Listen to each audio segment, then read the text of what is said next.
Morning, colleagues, and morning, everyone. I see that we are having quite a number of people joining now, and we would have wanted to start right on time. It's 9 o'clock now, at least on my watch. Felicity, can you just please confirm more or less how many people registered and how many are we expecting? Good morning. We've got about 297 registered. And right now they are entering, we're on 40, so they are entering as the clock has struck. Yeah. Okay. Yes, we want to save as much time as possible. Let's maybe for about 30 seconds, and then we will commence. Morning, Prof. Maegiso. Good morning, Mr. Mabizela. Thank you. Welcome, Prof. I'm just checking if you're ready on our side so that we can start as soon as at least we've got those that are in the waiting room coming through. Indeed. Thank you. Thank you, Prof.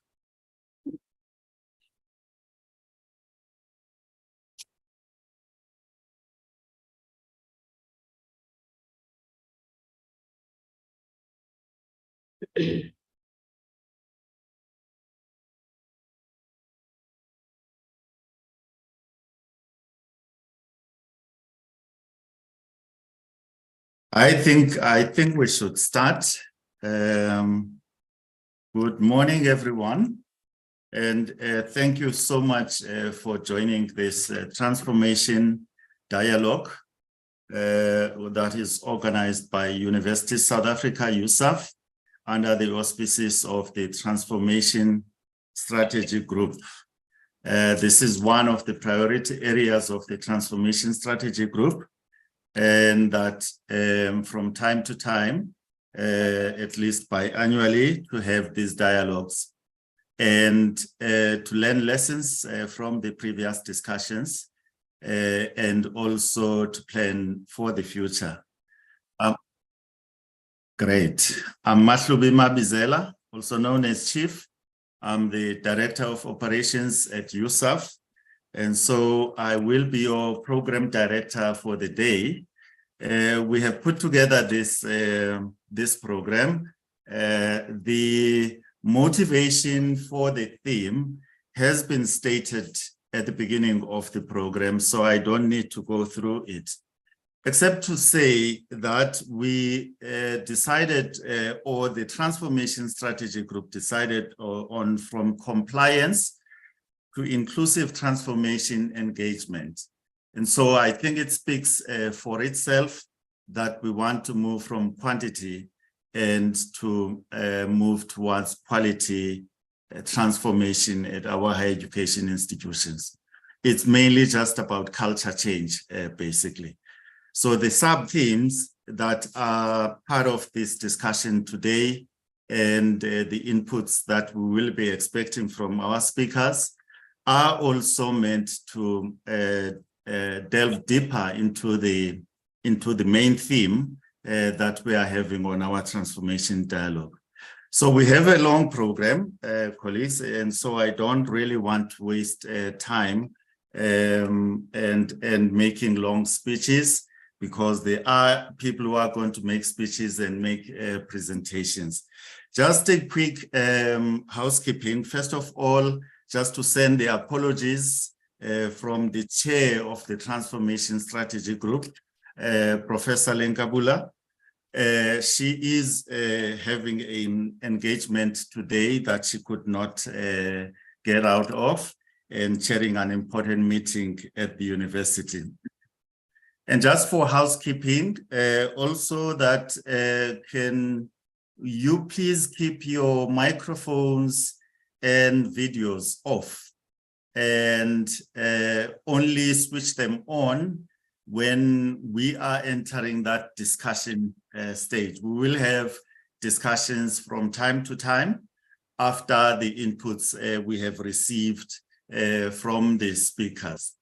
So to start us for the day, we've got Prof. Thoko Mayekiso. She is the Vice Chancellor of University of Mpumalanga. She is also the member of the Transformation Strategy Group. What we will do to save time, because we have sent the profiles of each speakers, they are part of the program. So we will not be reading through the profiles except just to introduce the speakers that we are having in our program. Prof. Mayekiso, I will then come to you and hand over to you, Prof. Thank you so much. Thank you, Chief. Ladies and gentlemen, esteemed participants and honored guests, good morning.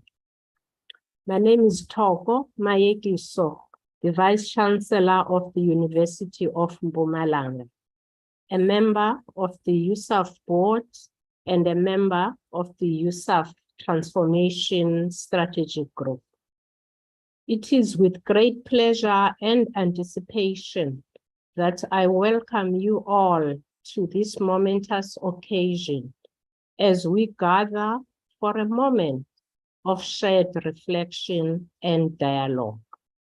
We gather to embark on a transformative journey centered on the theme from compliance to inclusive transformative engagement.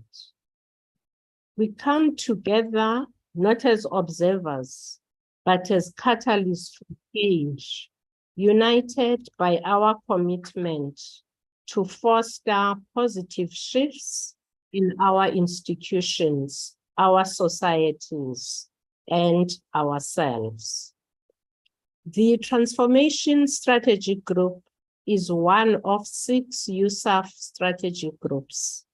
These are organs that guide the development of USAf's priority focus areas and serve as champions for these areas. One of the Transformation Strategy Group mandates is to advise the USAf Board of Directors on the sector-wide approach to be taken with regard to the transformation of institutional cultures at universities. It is in this light that the Transformation Strategy Group identified the Transformation Dialogue as one of its key priorities for 2023, as it seeks to interrogate experiences of transformation in higher education in South Africa through engagements on this.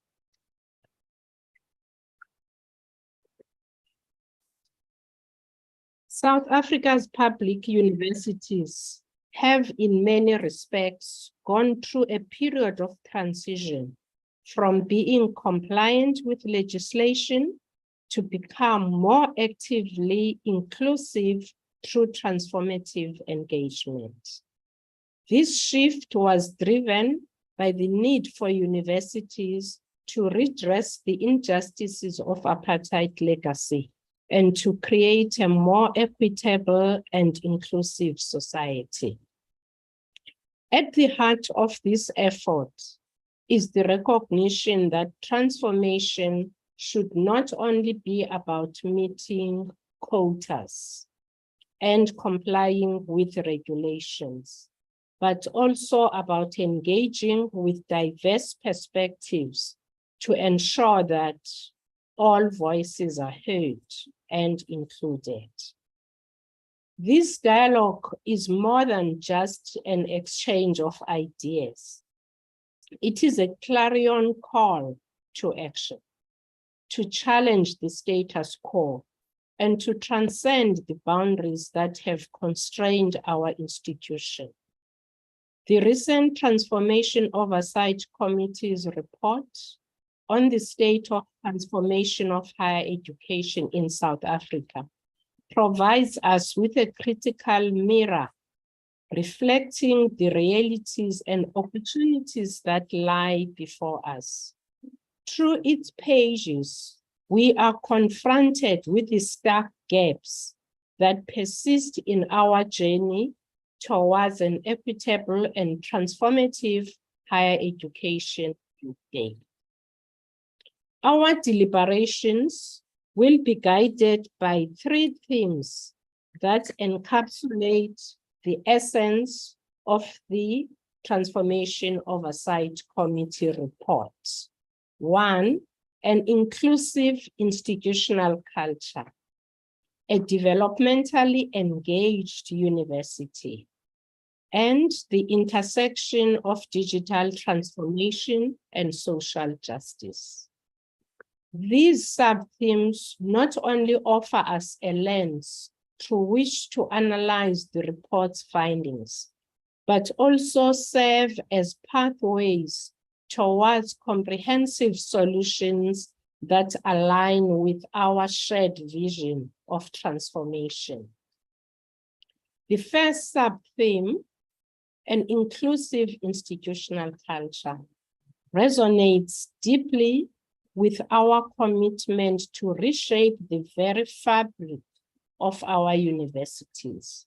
Beyond policies and regulations, we're asking ourselves, how can we cultivate a culture that embraces diversity and dismantles the barriers that have hindered progress? How can we make inclusion an inherent part of our institution's DNA, ensuring that no one is left behind? An inclusive institutional culture is not only a moral imperative, but also a key driver of success in higher education. The second sub-theme, a developmentally engaged university, encapsulates our commitment to reimagining education as a catalyst for personal and societal growth. Gone are the days of rigid academic structures. Instead, we must foster environments that empower students to engage with their own development, encouraging curiosity, critical thinking, and creativity, to mention but a few. The third sub-theme, intersection of digital transformation and social justice, underscores the profound impact of technology on the social fabric of our communities. As we engage the digital age, we must do so with an unwavering commitment to social justice, inclusivity, and ethical conduct. While digital tools offer unparalleled opportunities for connection and progress, they also magnify existing inequalities.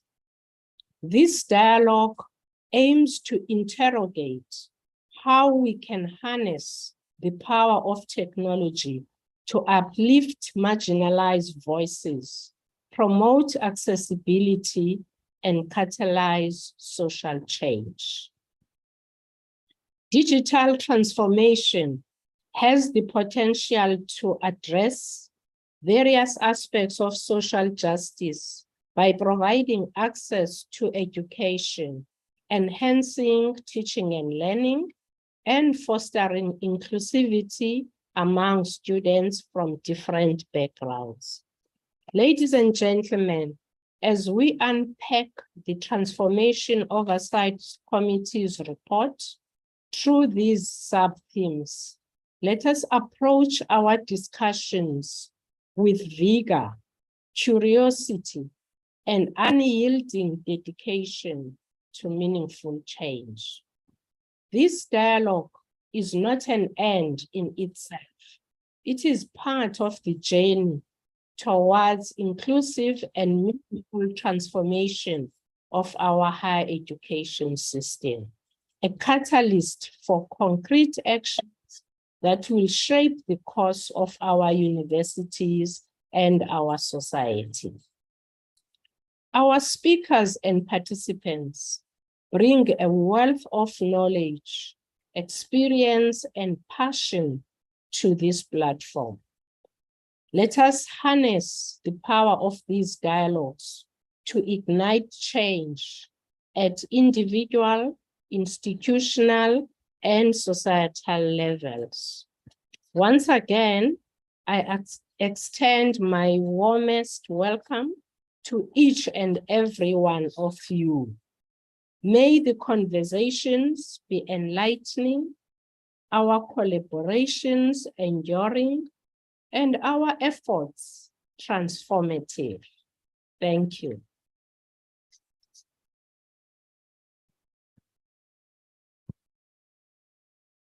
Thank you very much, Prof. That is a very clear message to all of us. Thank you for that.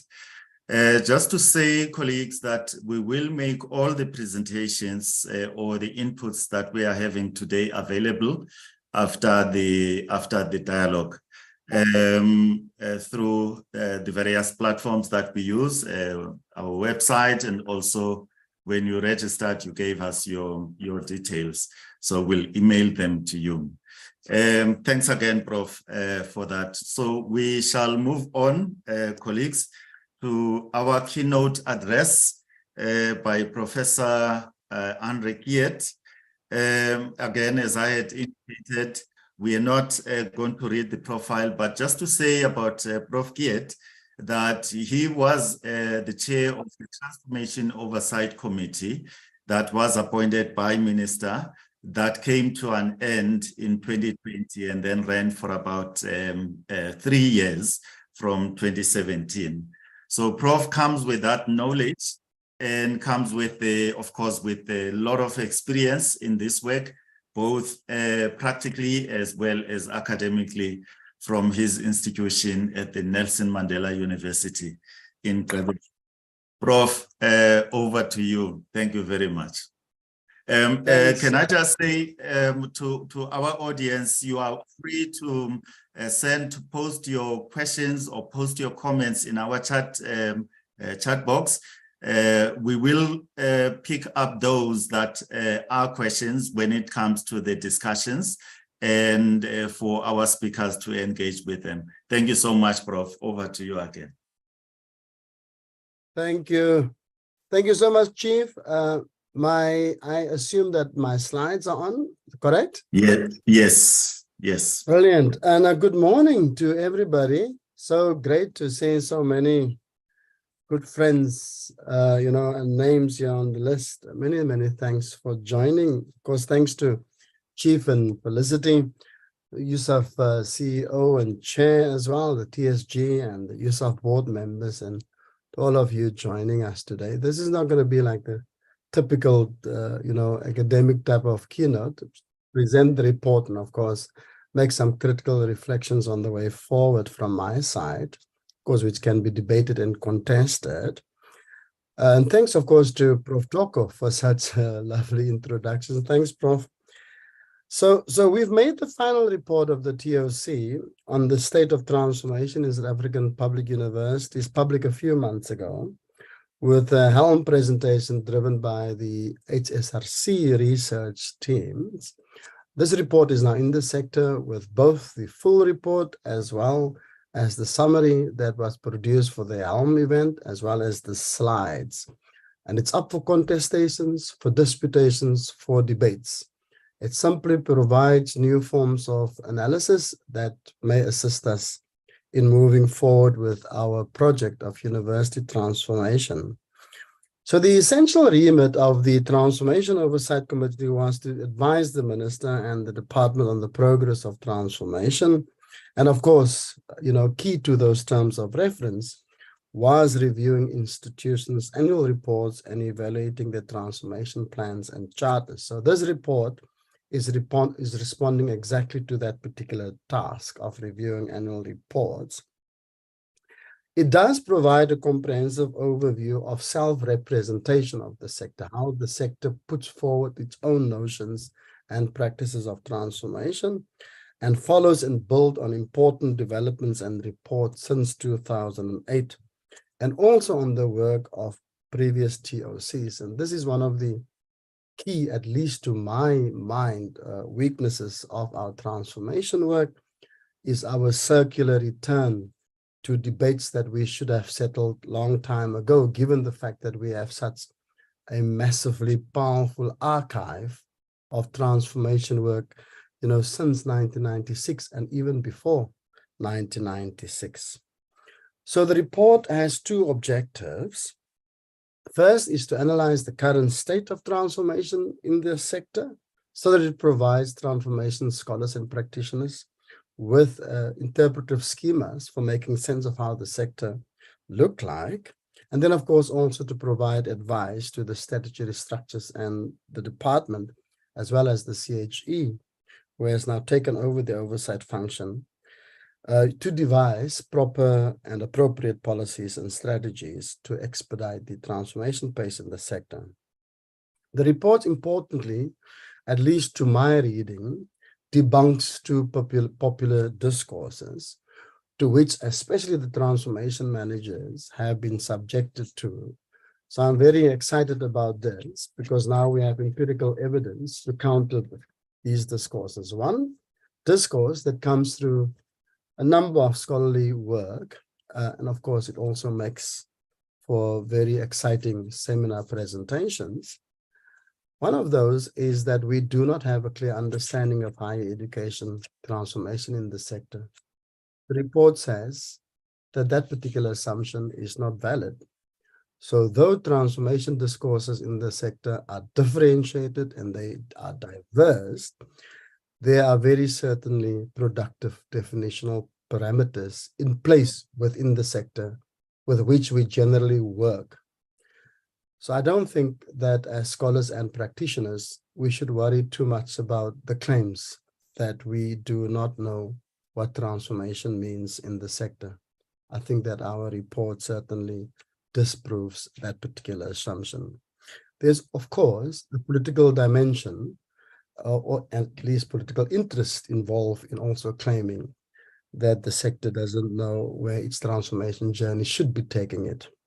And then the second assumption that gets debunked, or a discourse that gets debunked, is that we lack clear transformation indicators.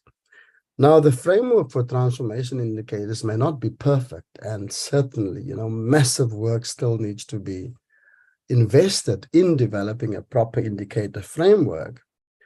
But certainly, what needs to be achieved, there is general agreement as where the transformation journey should move towards and what the broad framework is for measuring that particular progress. And this particular report also provides, or at least propose, an indicator framework. So the report certainly provides new ways for understanding our sector and the project. And it also develops new sets of interpretations and categorizations of university. The report, in essence, analyzes institutions' own understanding of transformation and what gets revealed and disclosed in the way in which institutions think about themselves and how they present themselves. A very interesting angle of research, of course. It also provides a timeline and periodization of the transformation journey that institutions have walked since 1994. It provides a proposed framework for operationalizing transformation indicators and, of course, provides an assessment of the state of transformation and a set of recommendations. So I would like to thank the Transformation Oversight Unit, who is now, of course, headed by Chief, actually, for so many years. Chief, many, many thanks for the work in support of the TOC with your colleagues, of course. And then, of course, I also have to acknowledge the research team, Thierry Lusher, Bongiwe Mwango, Samuel Fongwa, Thelma Oppold, Zaman Tumbeni and Mark Patterson. And lastly, of course, the TSG members and also the TOC members, who served with me on the last TOC, Pamela Maseko, Sibenzile Matsebula, Fundisile Nzimande, Kopano Ratele, Pearl Sitole, Crane Sudin, and Christine Winberg. Now, of course, that now, in terms of setting aside the particular era of the TOC, and hopefully the report will provide for further discussions in driving the project forward. Now trying to move my slides. Oh, there I'm going. So I'm just going to do a quick summary of the report. It consists of 50 slides. I'm going to skip through most of them and make some time, because I think I have 30 minutes in total, and make some time just to give some ideas about what we should do with this report. Now that we have the report, we have this particular analysis, we have processed so much of the literature within the report. Okay, now what is it that we do with this particular information that we have? I have a peculiar challenge in trying to shift the slides. My apologies for that. But to be true to the ideals, objectives of the report, these were the areas of work that the researchers set out in the way in which they wanted to present the findings, or at least the inquiry. So first the framing, then the reporting on transformation, then an assessment of university transformation in practice, and understanding the state of transformation, and then of course the recommendations and conclusions. And as I have promised, I will skip, through the slides of different spaces so that I can just save some time as well. One of the big contributions of the report is to put forward a literature review on understandings of transformation within higher education and the sector. Of course, that is both nationally, regionally, and globally as well. And of course, came up with these various types of formulations that emerge through the literature as well. There has been political and practical responses to transformation calls, conceptual reflections, and then again the international transformation discourse on global system, institutional, and individual levels as well. And within those particular analysis of the literature, also the definitional parameters of the transformation work is also emerging in that era. Then with regard to the South African timeline, the researchers, of course, put forward, and there are different types of timelines, which one can see, especially even in the CHE reports as well. So the first transformation decade of 1994 to 2003, so the key principles of democratization, equity, and redress come through. The main objectives was, of course, to put together a racially fragmented system. The second transformation decade, on key principles like efficiency, effectiveness, and quality. And now, of course, we're in the era of a deep transformation as well. The report is available, so, colleagues can at any given time delve deeper into this. Then when it comes to the core conceptions of transformation within the sector, and that's why the argument that we have our definitional parameters within the sector, it may not be shared in equal measure across the system, but that's the nature of the work that we're doing, and that's the nature of universities in any case. So there will be emphases on different sets of parameters than on others at any given time and at any given type of institution. But that's how life is. Social reality literally works like that. And so we have these core conceptions that drives the work and understanding that we have about what it is that we do. And then, of course, the idea that when it comes to deep transformation, one reflects on the core principles of the 1997 white paper, but make these principles land across all the dimensions of the university, holding together both an intellectual and programmatic exercise That is, that transformation must be led by the scholarly insights that we gain through our work, and the scholarly insights should guide our programmatic designs and the work that we do within the sector. As you may well know, these balances sometimes do not play themselves out in ways that we would like them to do. And part of the reason, and you will see later on when I get there, this results in most universities still following a compliance-based approach, meaning that the TSG and the USAf board's decision to engage with these thematics in this particular symposium or seminar is on point. You know, that there is a definite need for us to move from compliance to a more deeper sense of transformation work as well.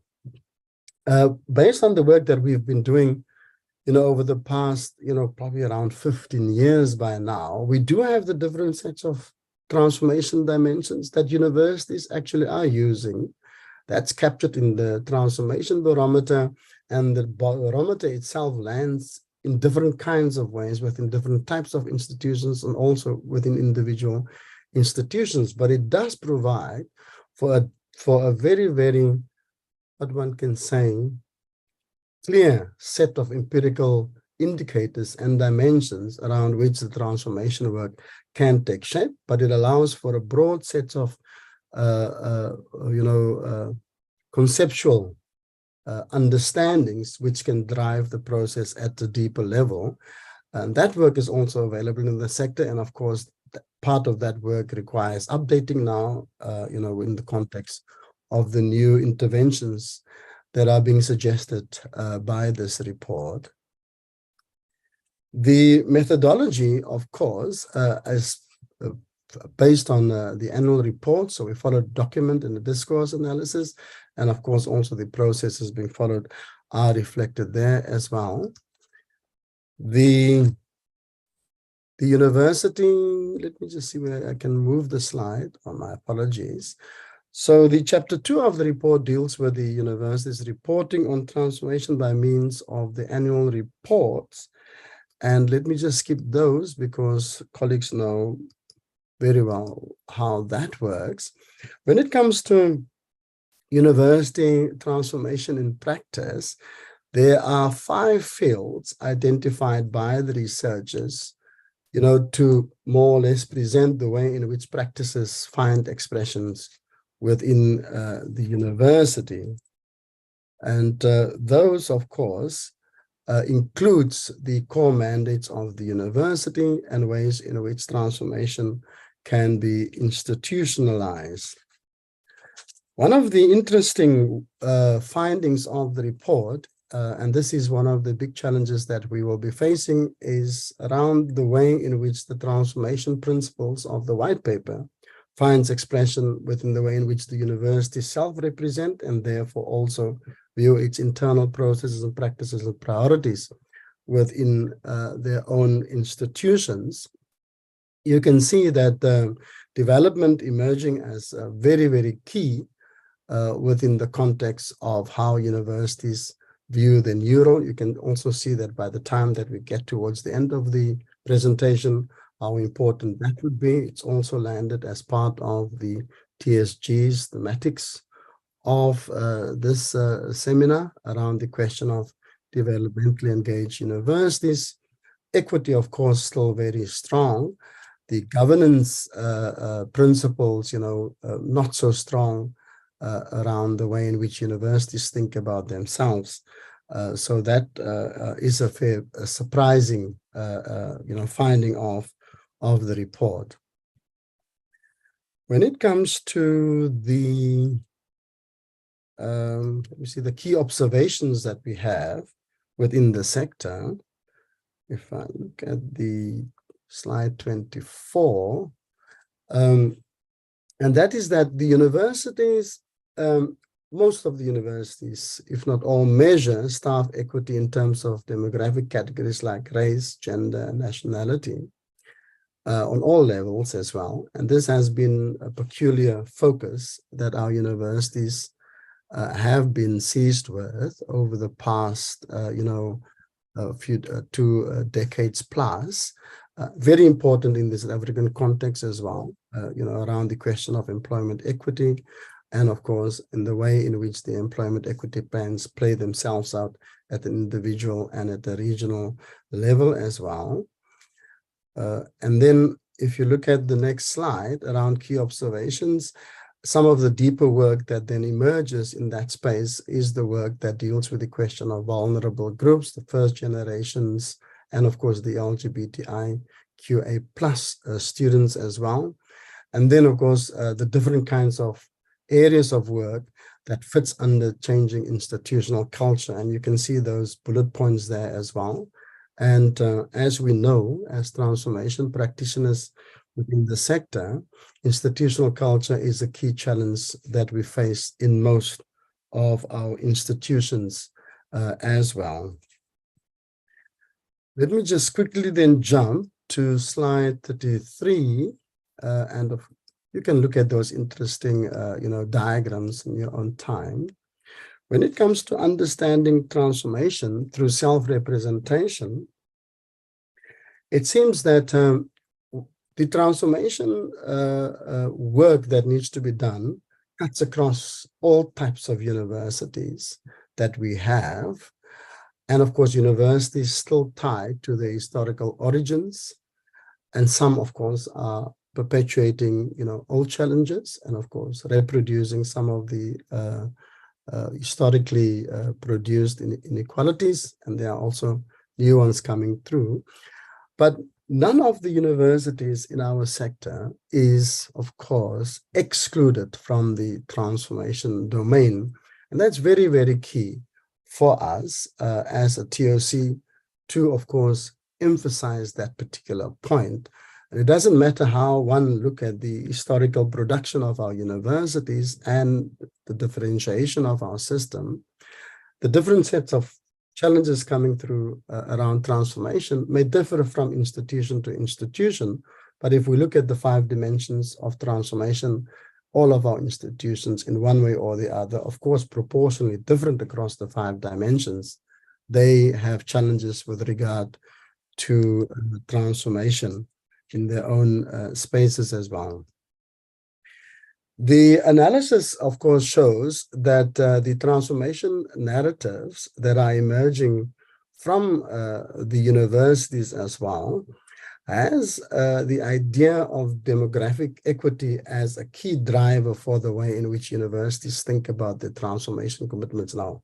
As important as that may be, of course, it's not sufficient to drive deep transformation, because the emergence of different forms of conservative blocks and historically produced as well within the university makes equity a necessary but not sufficient dimension of university transformation as well. And then, of course, the question of the developmental role that the university should play. And then some universities certainly, especially with regard to the USAf drive around engagement over the past few years, looking at the question of transformative engagement. And then others, more than 50% actually, shows a quite limited compliance-driven understanding of what transformation means and how it should be addressed and implemented. Now, the transformation narratives that then are emerging within the university sector, we have the type 1 that focus on equity and a strong improvement culture. That is, equity and efficiencies, of course, play within that role. Then we have type 2, relevance within a strong improvement culture. That's the question of engagement, improvement culture, then equity within a compliance culture, then relevance within a compliance culture as well. And you can see that if you look at the different ways in which the transformation approaches are then presented by the researchers, it's the culture of compliance, development, culture of innovation, and then of equity. So those are the 4 narratives by which the universities self-describe or self-represent through their annual reports. And if we then map this, and this is, I think, very, very useful for us as transformation practitioners. So we have 8 universities that are diversity-focused universities. So they're putting emphasis on equity with a strong improvement culture. and 5 universities developmentally engaged, and then 13 contested, which of course are the ones that are focusing on equity or relevance within a change without change compliance culture as well. Part of the,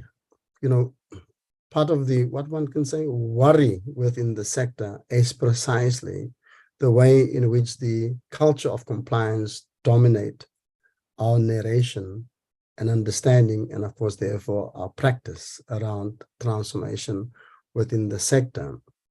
The researchers also point out that in between diversity-focused universities and developmentally engaged universities, there is a peculiar space that interplays between the two, to which universities should be aspiring towards, which they call the sweet spot.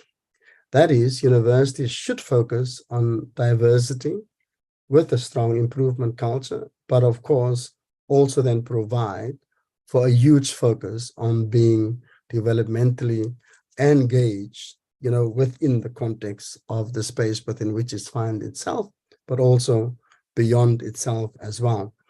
And this is a very useful way of thinking the ideals of how a transformed university may look like.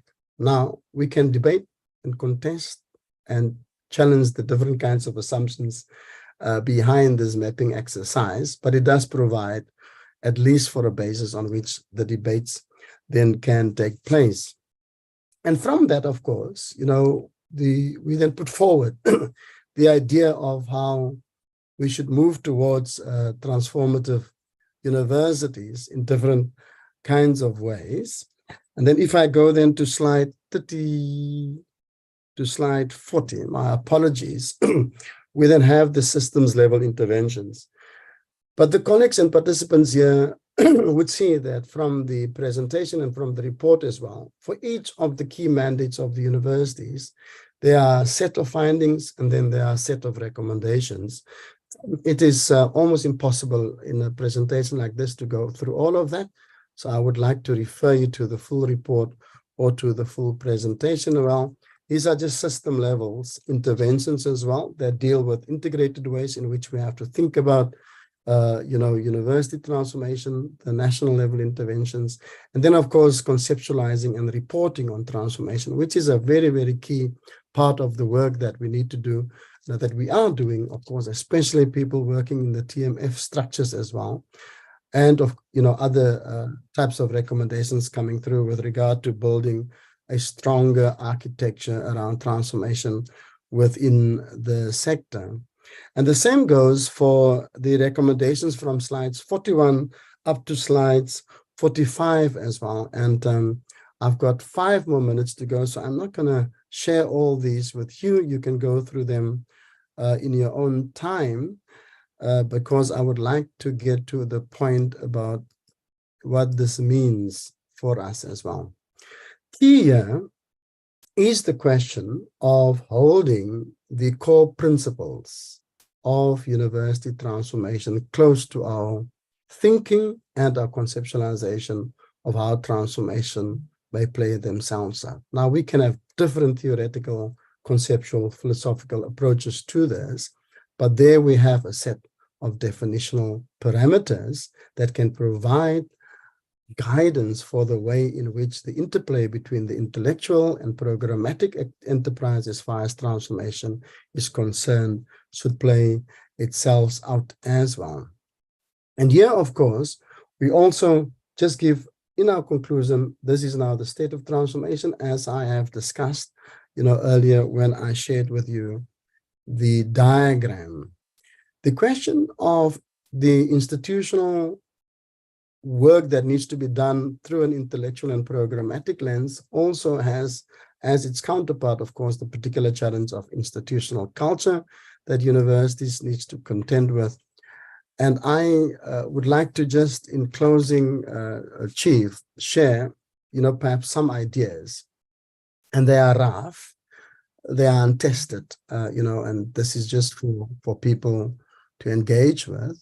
Chief, I do still have 4 minutes to go, so I'll be on time. Don't worry about that. I do think that we should build a proper archive of transformation work within the sector, across the different universities, what has been done in the TMF structures, the TSG structures, the department, and in other structures as well, so that we can have a scholarly, or what one can say, a documentary base from which to engage the question of from moving from compliance to inclusive transformative engagement. Then, of course, we also need to firm up and update our definitional parameters. I do think that the transformation barometer requires a very, very strong update that has been written in 2015 and adopted by USAf. It's already 8 years ago, and the world and the sector changes so fast and quick that it requires an update. And from that, of course, the indicators and the M&E framework then can emerge at the level of deep transformation. And this is what I think we don't debate sufficiently, and that is the contested ideas that floats around our notions and our deals, our assumptions and modes of working when it comes to transformation, which should be rooted, of course, in self-reflexive scholarship. I have just copied this slide again to remind colleagues about the work that came through the transformation barometer. And so in the context of the functions being shifted to the CHE, I think that as a group of scholars and practitioners, we should find ways of working with, through, and beyond government and statutory bodies. So we should think of ourselves as an independent, flexible community of praxis that engages with both programs and scholarships, that provide support and solidarities across the institutions within which we work, exchange of ideas, and build a community of love, care, and justice, and critical self-reflection as well. And we must resist the temptation to lock transformation into an only template and audit reporting discourse. And here, of course, I'm more or less throwing a particular challenge to the work that needs to be done by the CHE. If transformation will get disciplined into an audit reporting discourse, we're going to lose, the gains that we have made over the past 15 years in our efforts of deepening transformation as well. Because once we get the intellectual and programmatic program working tandem very well, the numbers and other types of indicators will fall better into place in any case. And then, Chief, I've got 20 seconds to go. Then the transformation competencies needs to come through very clearer. What is a university transformation practitioner, and who enters the space of transformation work within the university? But we will also have to provide ways for new, unruly, undisciplined practice. That's radical and courageous, that unsettles the university in different kinds of ways, because that is where the great work will be coming through, especially the work that some of the colleagues are doing in the decolonization space and the abolitionist university space as well. And just finally, and this is the last slide, we have to build a collectively owned, ever-growing and continuously shifting transformation resource across our 26 universities. The TMF members will know that our university, working with Stellenbosch University, Rhodes University, Vaal University of Technology, and USAf, was a big supporter of this. This is the landing page of this online resource on higher education transformation. It will have different types of work, both an archive, a library, interactive platforms, and a training and development platform as well. We hope to have this launched, before the end of the year. There's so much work that still needs to go in here. But I think that if I can remember some of those meetings that we've attended, before 2010, some of the ideas of having a resource that can guide people within the sector, that builds on all the kinds of things that have been done, not only in our own country, but also in other parts of the world, as a way in which we build, deep, transformation praxis within our university. Right, Chief, there you are. Okay, thank you so much. I have overstepped with Yes. 1.3 minutes. No, Okay. our time is different, Prof. Thank you so much.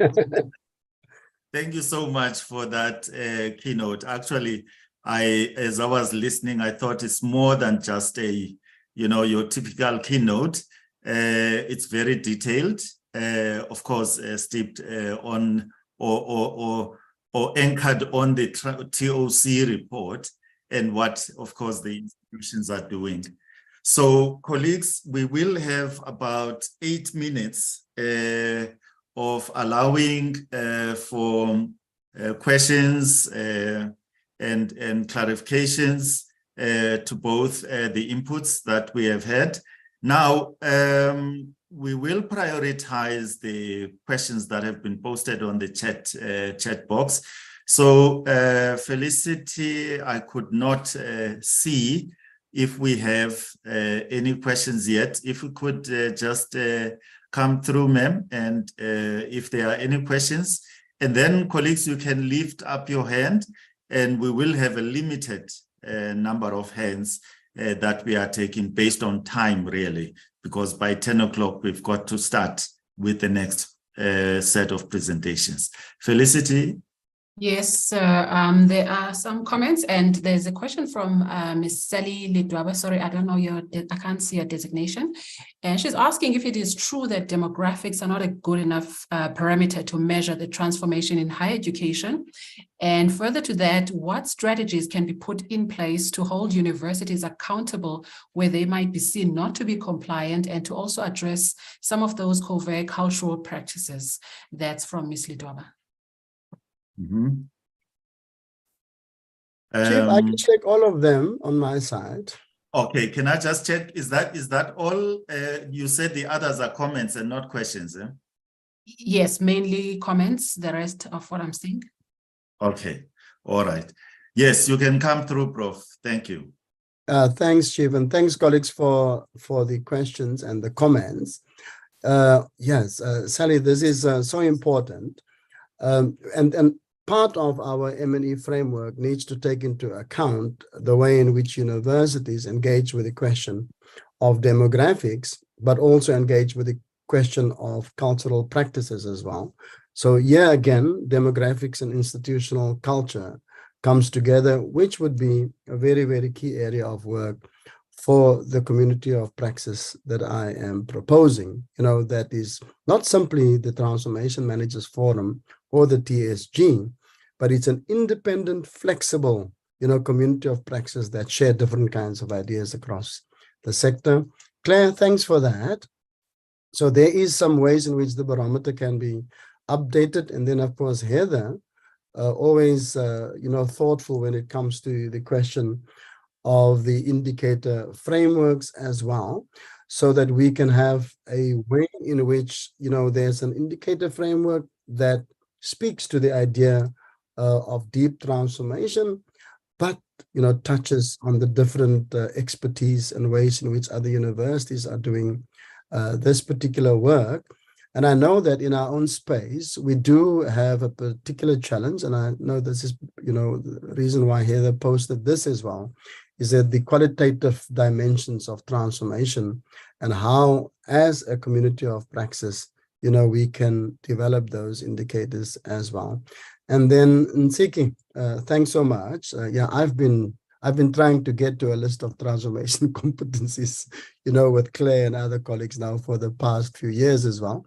Hopefully we can get there as a discussion, with the broader TMF and TSG colleagues, and of course also colleagues outside of those two structures as well.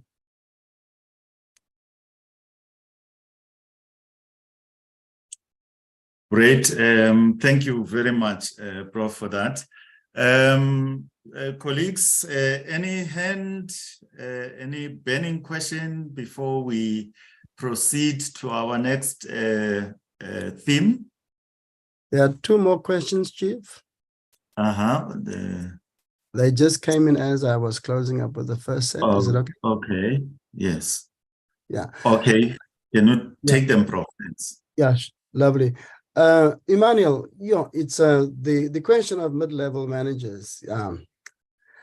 that comes through in most of the reports that deals with the sector at a national level and how important that may be. So we will have to put our heads together as to how we engage with middle managers. Even the last report, the Campepe report on Stellenbosch University, also highlights the importance of mid-level managers, both as facilitative of transformation, but also a very powerful block that can hinder transformation. Though that is clearly a big area of work. And Diana, thanks so much. Next door here from us in the Eastern Cape. So we had the big conference, I think 2 years ago, of USAf, where the idea of how community engagement can interface with the institutional transformation project, and how, of course, within that particular interplay, you can both advance transformation and, of course, a transformative university then become a university that works better at social justice types of forms of engagement. Of course, Diana, I know that you have thought about this in many, many different kinds of ways already. So there is and what one can say, a co-constitutive relationship between transformation and engagement. And I think that you're probably driving at the same idea, and that is, the more transformative the university will become within its own orientation, the better developmentally and transformative its engagement practices and its connection with its publics and communities would be. I certainly, from our side, believe that to be the case as well. Great. Thank you very much, Prof. I see one hand and we just have 2 minutes, Mr. George Mvalo. If you can make it very sharp, sir, and so that then this will be the only question that we are taking so that we move to the next. Thank you, sir. Oh, thank you, Chief. Good morning, colleagues. And thanks, Andre, for a very important report and presentation. In terms of, I'm always actually curious in terms of the report, the silences in the report, but one of them, in the interest of time, that I can highlight is that the report does not seem to cover the entire span of the work of the TOC. It just looks actually those 2 years for the self-reports by universities. Whether that was by design, I'm not sure. But when you talk about higher education experience in your presentation, is that synonymous with institutional culture? Lastly, what's the future for a TOC type structure going forward for the sector? Thank you. Great, thank you. That's nice and crisp, Prof. I just have a minute now. Thanks, Chief, for keeping me to my time. Yes. Yeah, George, for this particular report, we have had 2 reports. The one was a closeout report to the minister that covers the entire work that the TOC has done. In fact, Chief was more or less the author, the compiler of that report. So that was there. For this research report simply focuses on the self-representations through annual report. So it's been designed in that way. Then, of course, higher education experiences both refers to the core mandates of the university and its interplay with institutional culture. So you are very correct there in reading it in those ways. And then the future of a structure like the TOC, you know by now, that has been shifted to the CHE, and I see that Witty comes through here now on the site. So Witty is here as well. So meaning that the CHE, as Witty says here in the comment, will be grappling with the transformation work and the transformation oversight work that will, that, you know, as, you know, the CHE puts forward the way in which it will be, you know, taking over the functions of the TOC. So yeah, of course, we're already, you know, starting to engage, you know, with the way in which transformation oversight can work, which has now been formally mandated to the CHE. So Woody, thanks for your time, yes, you know, comment in the chat box. I highly appreciate it. Thanks for that, George.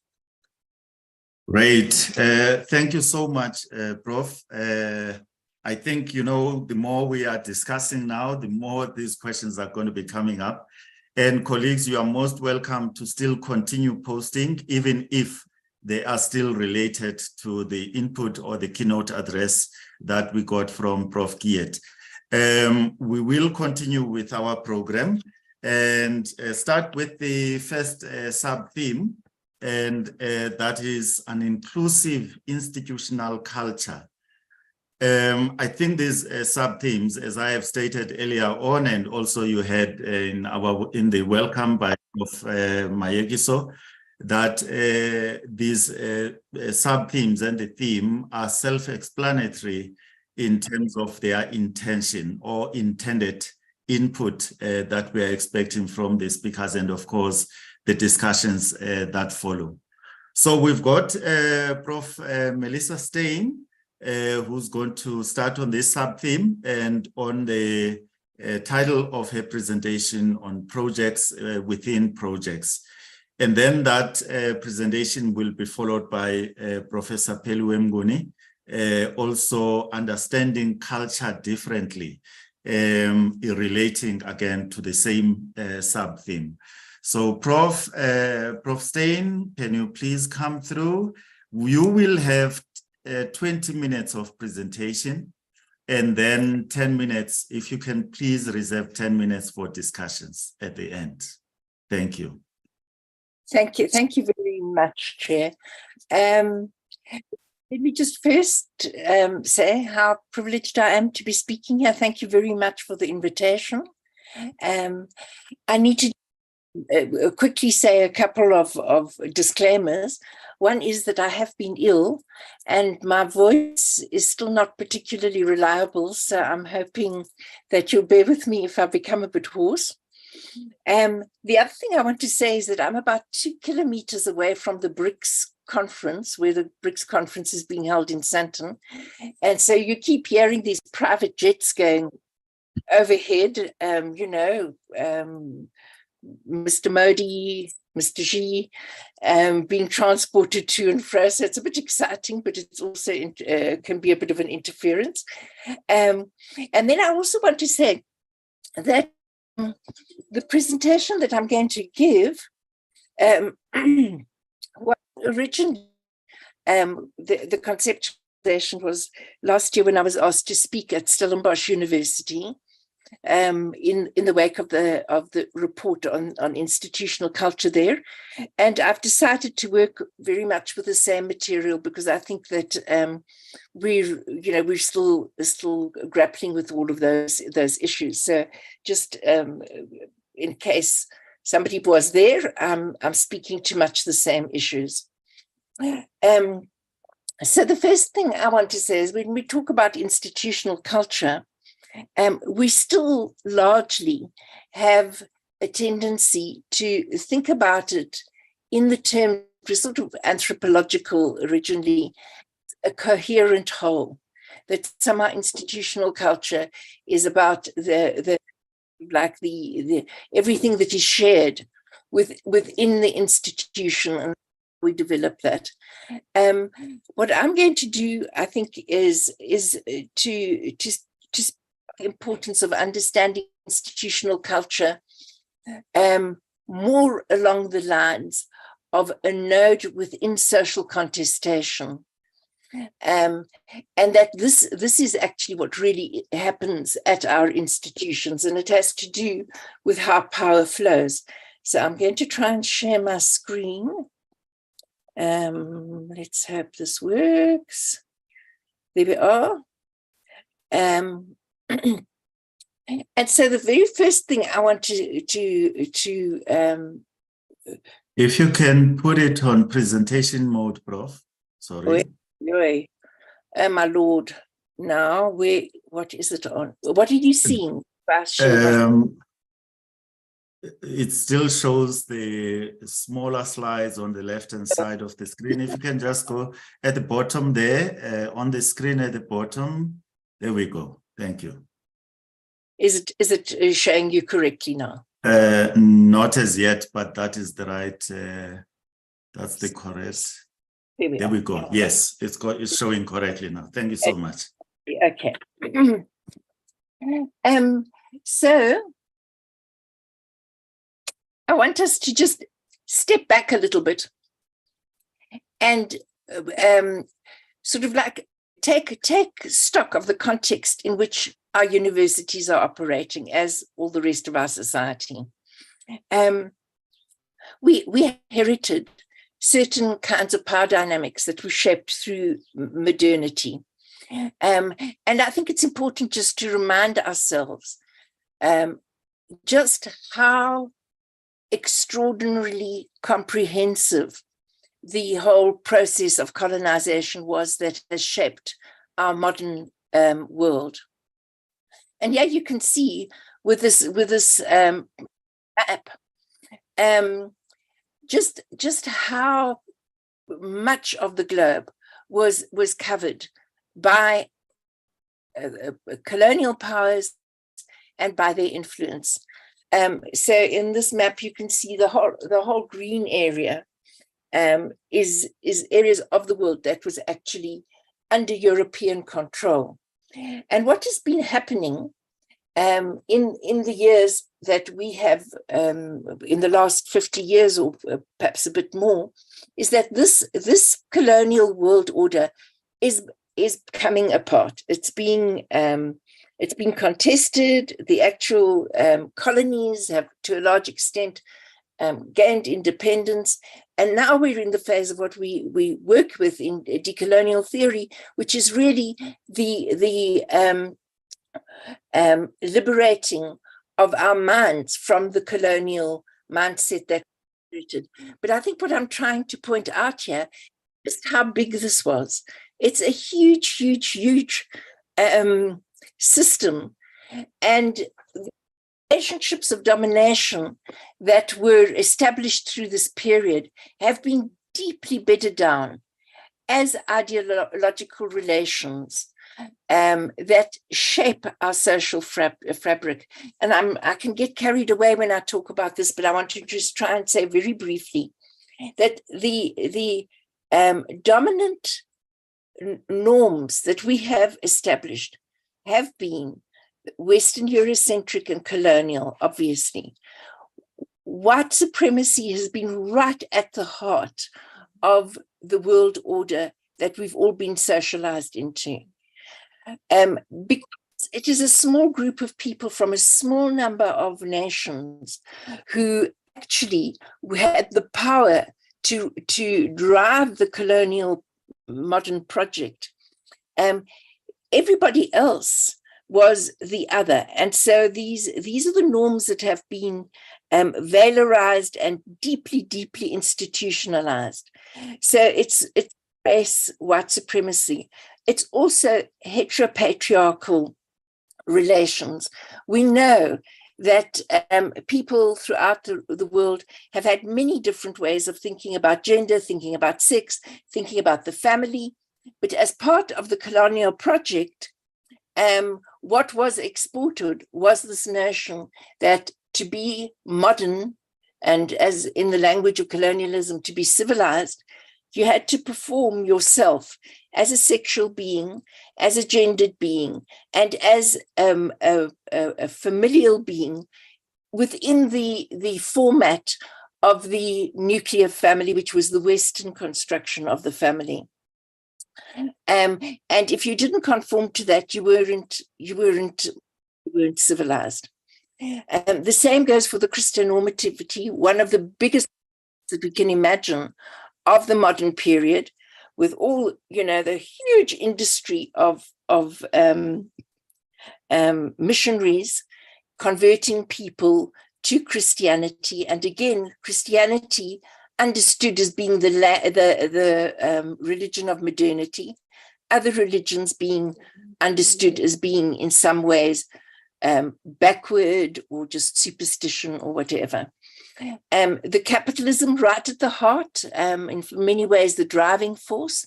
My little contribution to the English language, the able inside capital, which also tells us that the ableist system is also a modern construction.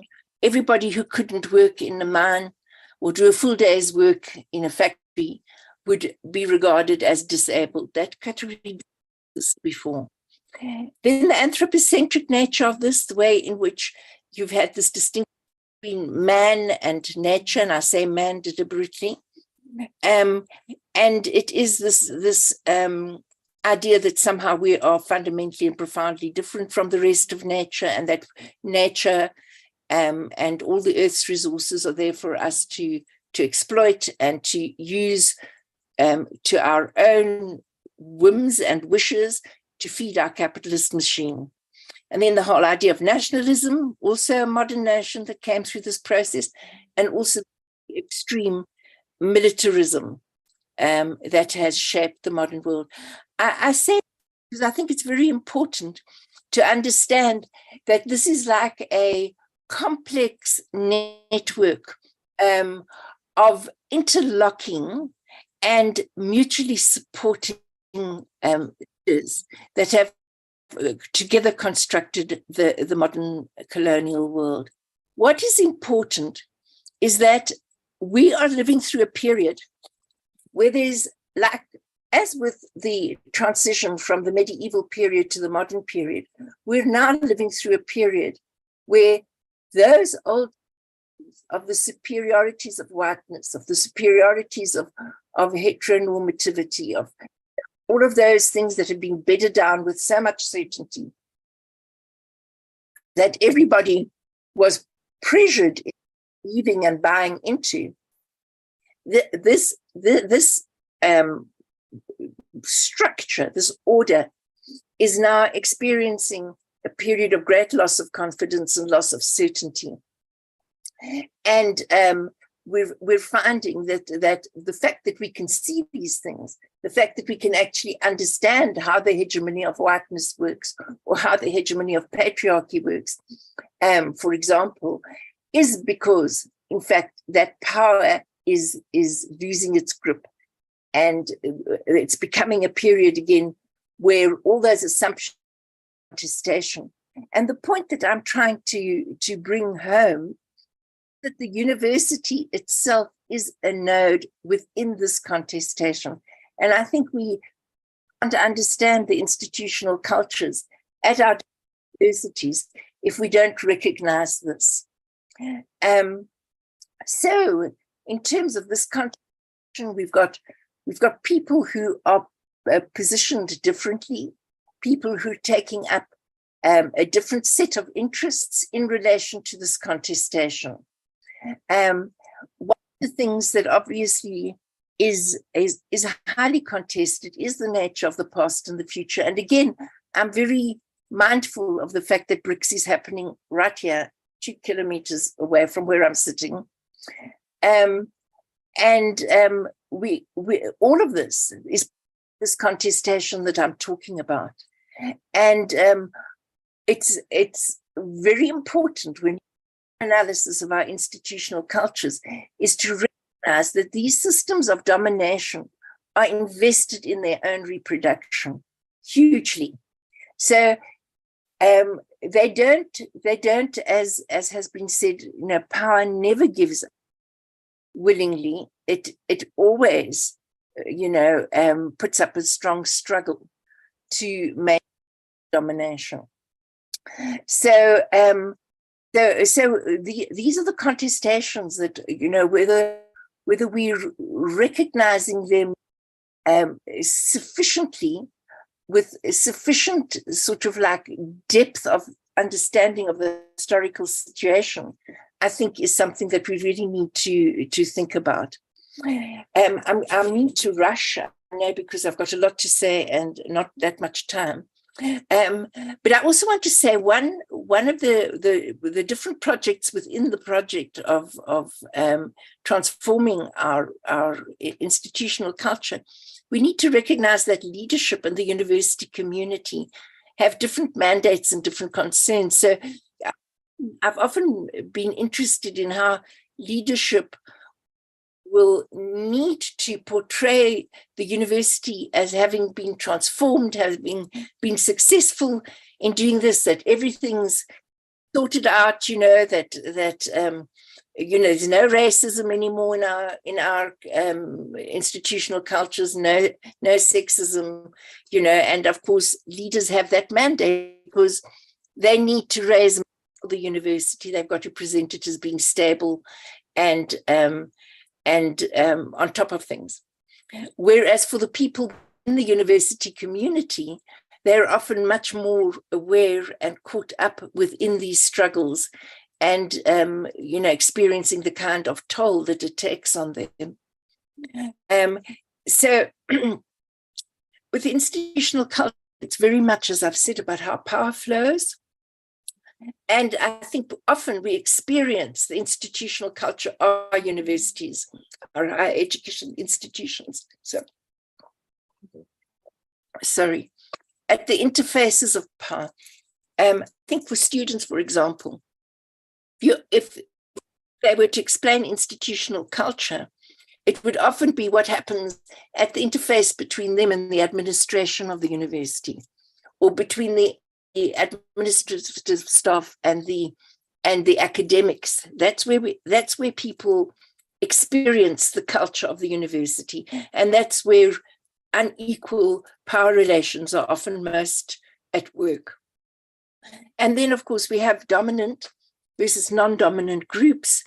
The people who've been in dominant positions for centuries now, obviously have a certain investment in maintaining things as they are.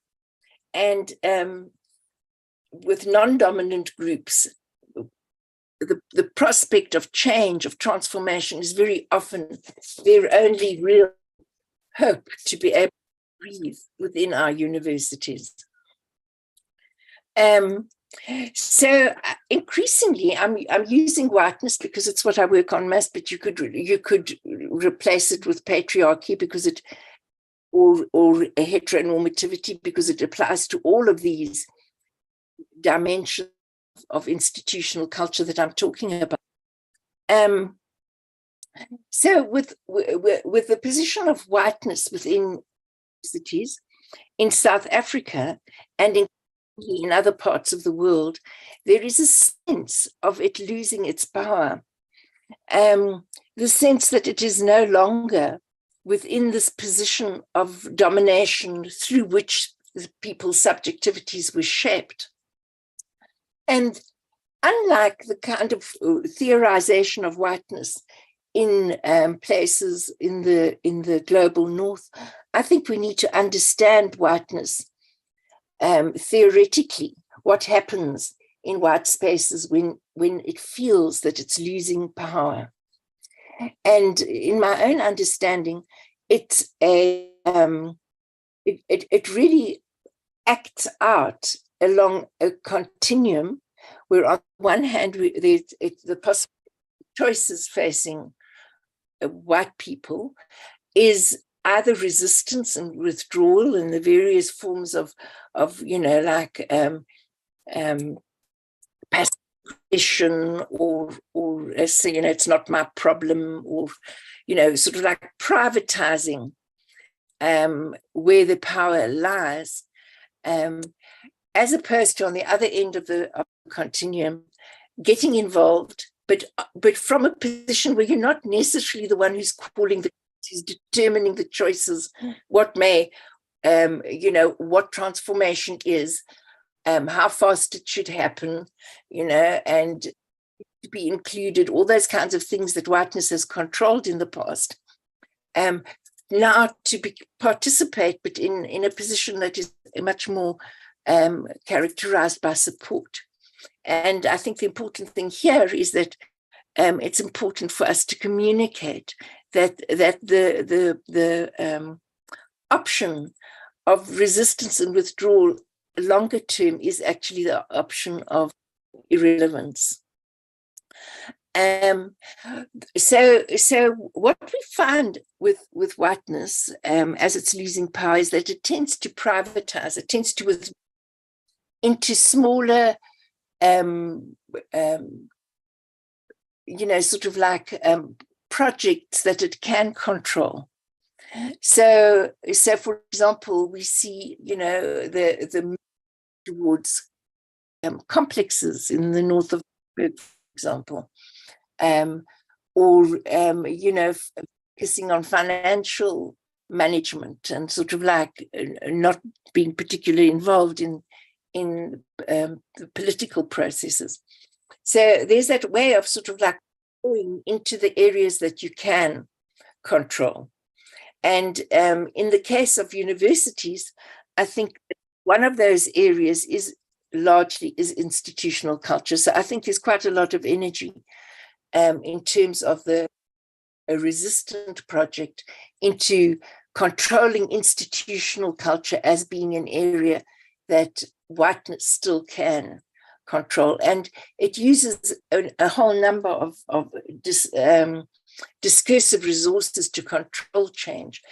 Like, for example, respinning the meaning of concepts. And I'm thinking here, for example, of how the notion of non-racialism has been respun to mean colorblindness.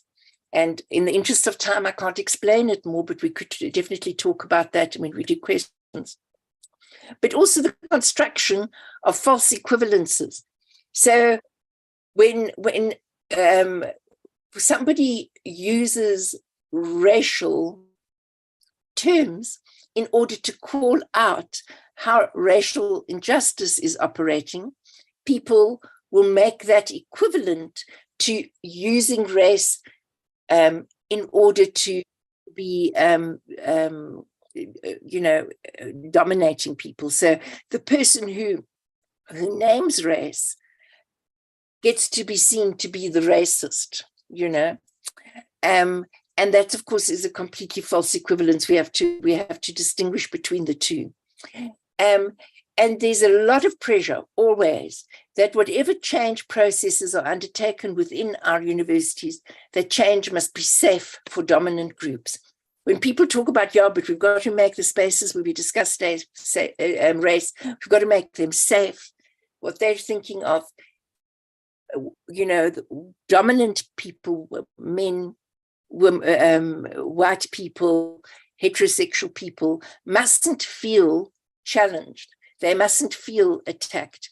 But what that ignores is that for many Black people, that exact construction of safe space actually makes them very vulnerable to a whole lot of microaggression. Similarly, the discursive energy goes into deflecting attention to spectacular events like these various examples of urinating that we've had. And, obviously those need a lot of attention, but we deflect within the institutional culture. That gets to be defined as what racism is in the institutional culture, as opposed to doing the deep, serious work of looking at the ways in which racism, patriarchy is built into the policies, the processes, the practices of the everydayness of the institution. Constructing ignorance, just, allowing certain events and things to be constructed in such a way that we don't actually really understand the depth of like the racialized, gendered relationships that are actually at play. This is an important one. And by the way, we're having a wonderful conference in October at our center on the policies, politics and practices of ignorance. I hope lots of you will come. Ignorance is a very important part of maintaining unequal power Sorry. relations. Yeah, sorry, Prof. Can you please wrap up so that we have at least the last 5 minutes for discussion? I'm just about finished. And then I just want to say creating paralysis. That's the example, of like Donald Trump said with that neo-Nazi movement. We said they're good people on both sides. We don't want to be seen to be being unfair when race is mentioned. And then we end up doing this kind of paralysis. We can't actually name the issues for what they are. So this is my last slide. I just want to say, change work is soul work. It takes, it's work that can't be done by just sort of like one event. And it's not something that someone else can do for the university. It's something the university has to do itself. We can't decree it. We can't pressure cook it. Very importantly, we'll never get everyone on board. So the people that we have to work, when we're doing change management, we have to be focusing on people who are in minimalization and are willing to make the changes that or are ready to make the changes. People don't want to be changed, so we have to hook them by answering the question, what's in it for me, for them? And I think that to a large extent, what we're doing is managing anxiety change. Because if there's too much anxiety, people leave either physically or psychologically. If there's enough pressure and urgency, people don't change at all because they stay in their comfort zones.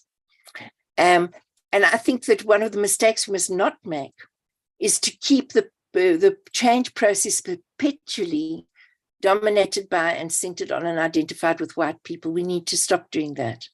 And we have to take on the ethical challenge, this historical mandate, which is linked into the changing relationships of the modern world order. So I'm making a strong plea for decolonizing our universities.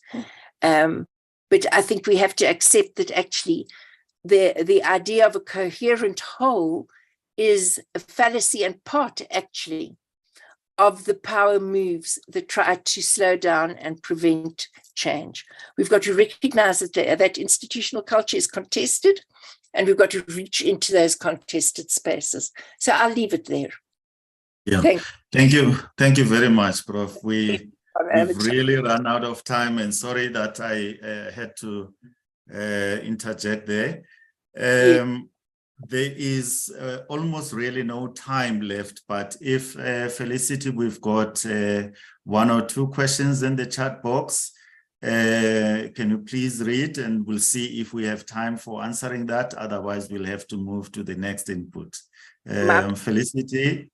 All right. There is a question from Bernard Matsoso. He's asking, what are your general views of transformation hindrances in historically Black universities where whiteness does not exist, yet institutional culture is not close to promoting the principles of Ubuntu? Okay, shall I just go ahead? Is that the only one? Yes, I see comments mostly. Yeah. Okay, Prof, what I suggest is that let's go, because it's related also to the next input. I would suggest that we go ahead with the next input, and then we have all the discussions at the end, and hopefully we'll still save some time, to have that discussion at the end. I'm afraid now we have run out of the time on this one. And then, but, as long as they are written in the chat box, we'll be able to pick them up and have them discussed and answered later on. So can we then move on to Prof. Peliwe Kuni and for her presentation on understanding culture differently. So that's the reason why I was saying that, it's related also to the input that we've just had, and of course to the sub-theme of inclusive institutional cultures. Prof, can you please come through? Please, you can go ahead and make your presentation. I can see it on the screen, And yes, it's also on the presentation mode. Thank you very much, Prof. Welcome.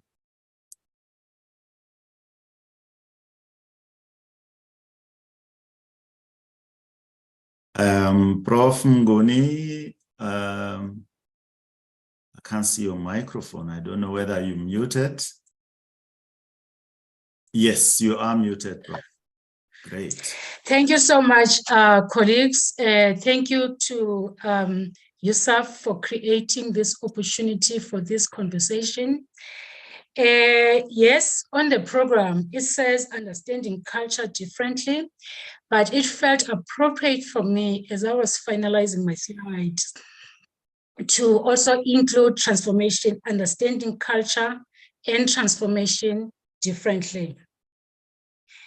And trying to see if you can move. I'm trying to move my slides and they're not moving. It's not moved yet. You're still on your front slide. Let's try. Aha, I think I found where I can work with this. Yes. So in this presentation, I will be focusing on culture and its implications for transformation.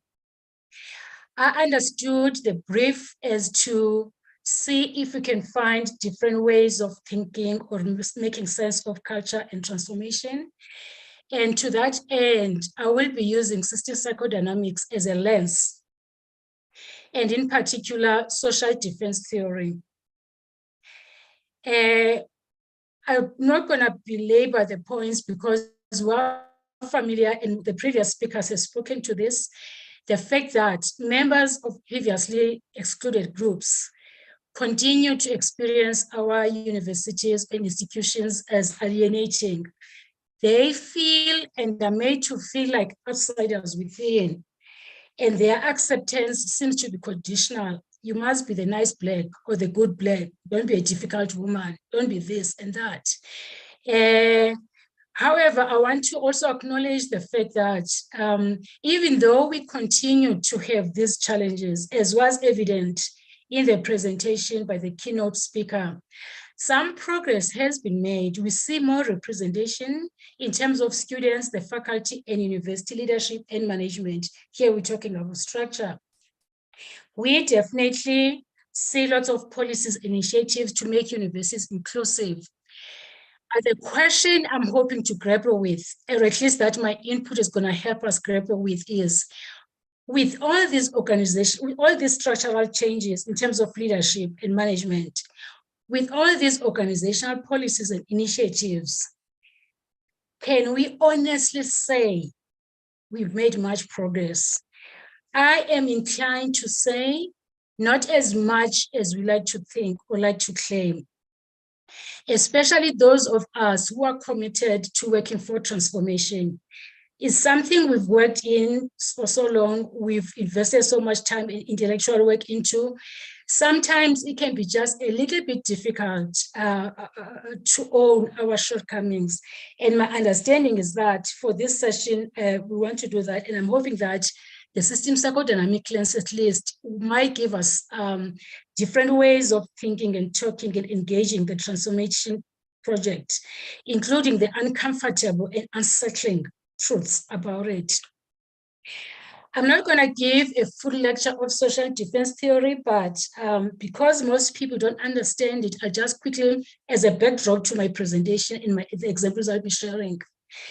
Basically, social defense theory suggests that all social service institutions, of which the higher education sector is one, have a dual role.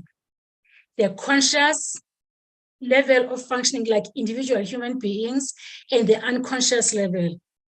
At a conscious level, for example, we could think of, to give an example, in terms of providing a social service, we could think of the role of the army or the public role of the army being to defend our national borders.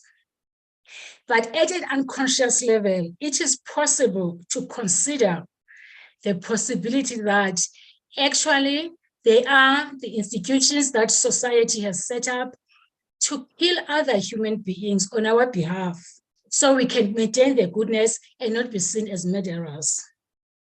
The same thing with health services, for example. We like to think, and basically the argument here is that these institutions, public service or social services institutions, are designed to help members of society to manage and contain the anxiety that comes from tasks that can be anxiety-provoking or shame-inducing.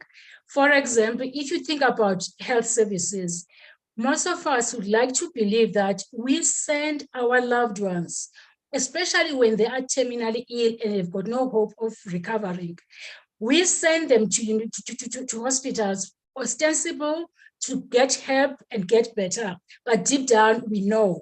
But you also know, though, how difficult it is to look after a really terminal ill person. So you could find yourself being quite abusive and destructive towards a loved one, and that is shame-inducing. So we send them, we outsource that anxiety to hospitals. It's just a backdrop. And therefore, within this line of thinking, therefore, we suggest that we need to understand, if we are to change institutions, we need to understand both the conscious primary task and the unconscious primary task. And I'm going to come back to this. And one of the main arguments of the social defense lens is that usually when anxiety is too high, ostensible rational organizational processes, including culture and structure, get used by members of an organization to defend against anxiety emanating from the primary task. And therefore, when you intervene in those situations, in those circumstances, social defense theory suggests that your point of call is to start to scrutinize the intrinsic nature of the primary task. What anxiety might attend or attach to the primary task. And then you begin to scrutinize the organizational culture and structure and look at absurdities, because usually what normally happens is that members of is taken for granted things about structure, things that look rational. And oftentimes members of an institution, intelligent people, tend to have almost a blind spot. And it's sometimes taken outsider to come in and see them clearly. And this is what the system psychodynamic lens is asking us. And by the way, to go back to the issue of culture, I'm not going to go into definitions. I'm glad that the previous colleague talked us through some of the definitions. My own working definition is culture is how we really actually do things around here, despite the narrative, despite the great narrative and positive self-evaluations, what exactly is going on here beneath the surface. So, for example, some of the questions one needs to consider when one wants to think critically about the functioning or not of public service institutions and the resistance to change, as was alluded to by the previous speaker, you ask the question, what is the conscious and unconscious primary task of the university? I think most of us, when we hear this question, we say, of course, research and teaching, and teaching and research. What I want to suggest here is that it has to consider the possibility that the primary task is actually to preserve privilege for societal elites. And then the other question you could ask is, what is the conscious and unconscious primary task of the transformation department? Most of us, if you ask us, or if you talk to people, of course, to lead and drive transformation. I'm suggesting that we consider the possibility that the unconscious primary task of the transformation department may very well be to ensure that no transformation takes place. This can be uncomfortable and unsettling, but let's just stay with that possibility, because if we begin to grapple with this and the ugly connotations and the anxiety provoking, maybe that the kind of conversation we have can lead us to new and different and fresh perspectives to understand why is it that despite all these elegant frameworks that you've got on transformation, despite all these policies at both the national and organizational level, transformation seems for the most part to be relatively quite slow.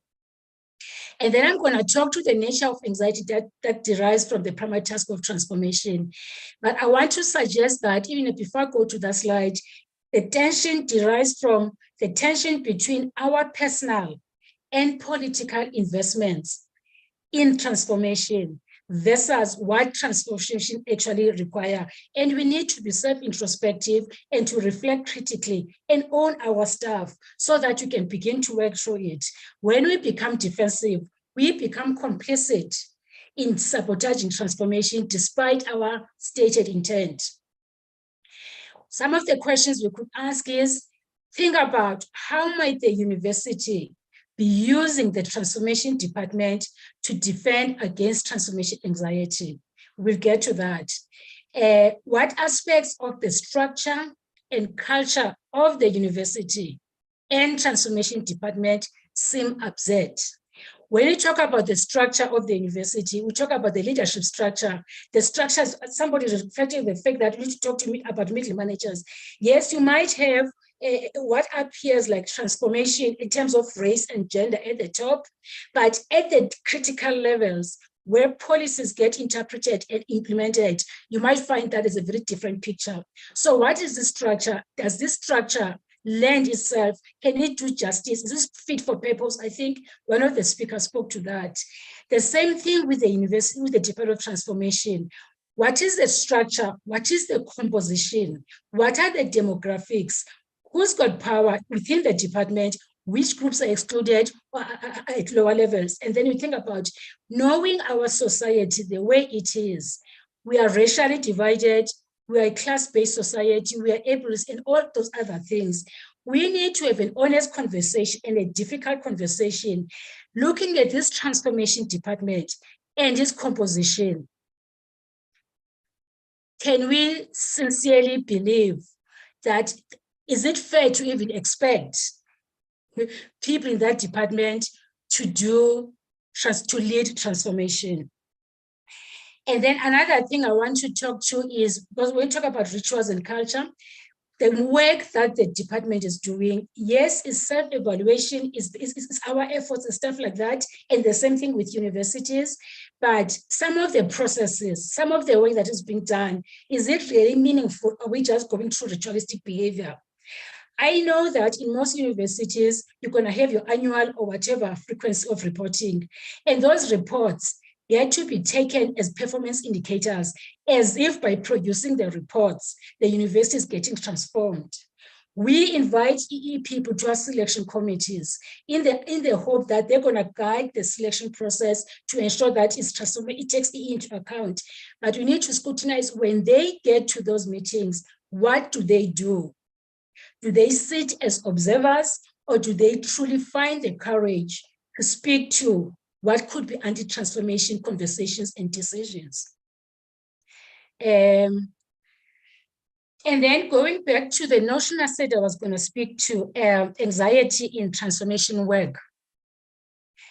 What I want to propose is that transformation is an intractable and messy societal and organizational challenge.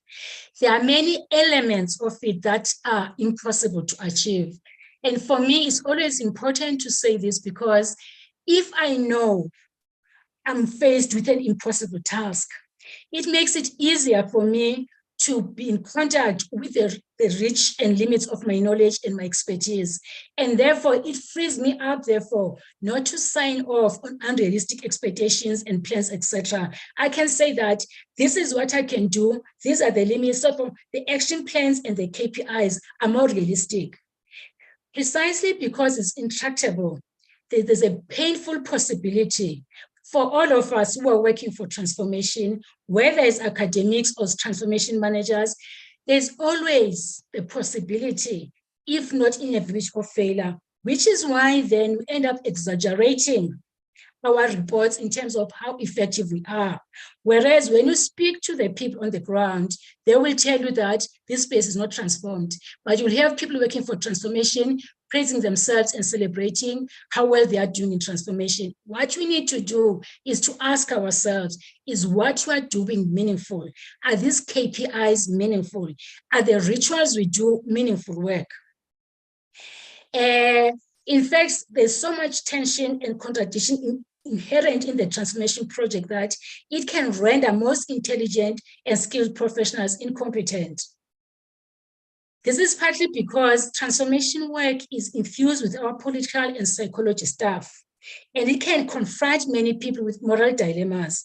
I want to talk to the political staff. We know South Africa is racially divided.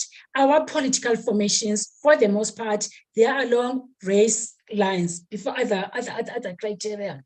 And therefore, if, for example, the political party I belong to, and I truly believe in its mandate, if it has got this stance on transformation and sees it this way, and I'm in charge of the transformation department or transformation project, I need to be able to critically reflect on the possibility that I might be there actually to make sure that it's still safe. Whatever little change is happening is safe enough. It doesn't destabilize members of my political party or social identity groups. What then happens is that most of the time we find that as our way of trying to cope with the anxiety, sometimes we find ourselves, despite our best intentions, acting in ways that end up colluding with the anti-transformation agenda. We need to self-introspect, catch ourselves doing the wrong thing, call each other without fearing that we'll be attacked of being racist or sexist or whatever else. We need to hold each other accountable.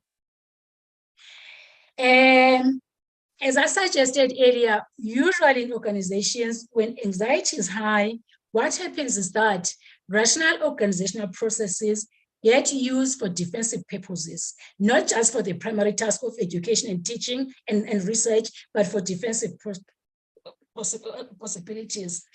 And I'm suggesting here that, which is why I keep going back, because the first presenter says something about deep transformation and reflective scholarship. I would say, as well as reflective practice, honest reflective practice. I'm just checking my time. I suggest that deep down, all of us who are working for transformation, we know things that are antithetical to transformation, but to protect ourselves against anxiety, we collude anyway, sometimes unconsciously so. We tend to have selective blindness, and that for me speaks to our perverse psychological and political investments, which I alluded to earlier. I find it bizarre and telling the fact that most of us, that is our generation, my generation and older, we needed the Fields Must Fall students and the protests to begin to see things that students were seeing so clearly. You have to say, for me, that's selective blindness, because most of us are smart and intelligent at all those things. One thing I want to say is that there are no magical solutions to transformation. Yes, we've got these rational, cognitive theorizations and frameworks and plans, but they can only take us so far. We need to look at other possible explanations, including such murky areas as the unconscious, the psychological stuff.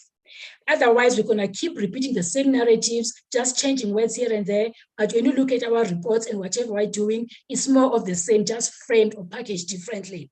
And in the meantime, lots of resources are being put into those activities. But we need to say, when I do this research and I produce this report, am I really adding anything new? Or am I just perpetuating the same tired narratives? Okay. I'm very conscious of the time. Oh, my screen is finished. And then in terms of some of the examples I can speak to is in terms of examples of how sometimes we do this thing of using structure and processes. For example, I've got one particular example. One of the processes that we have is the meeting, as called extended MANCOM meetings or management meetings, and on the agenda, how somebody used that to distract, take away from transformation.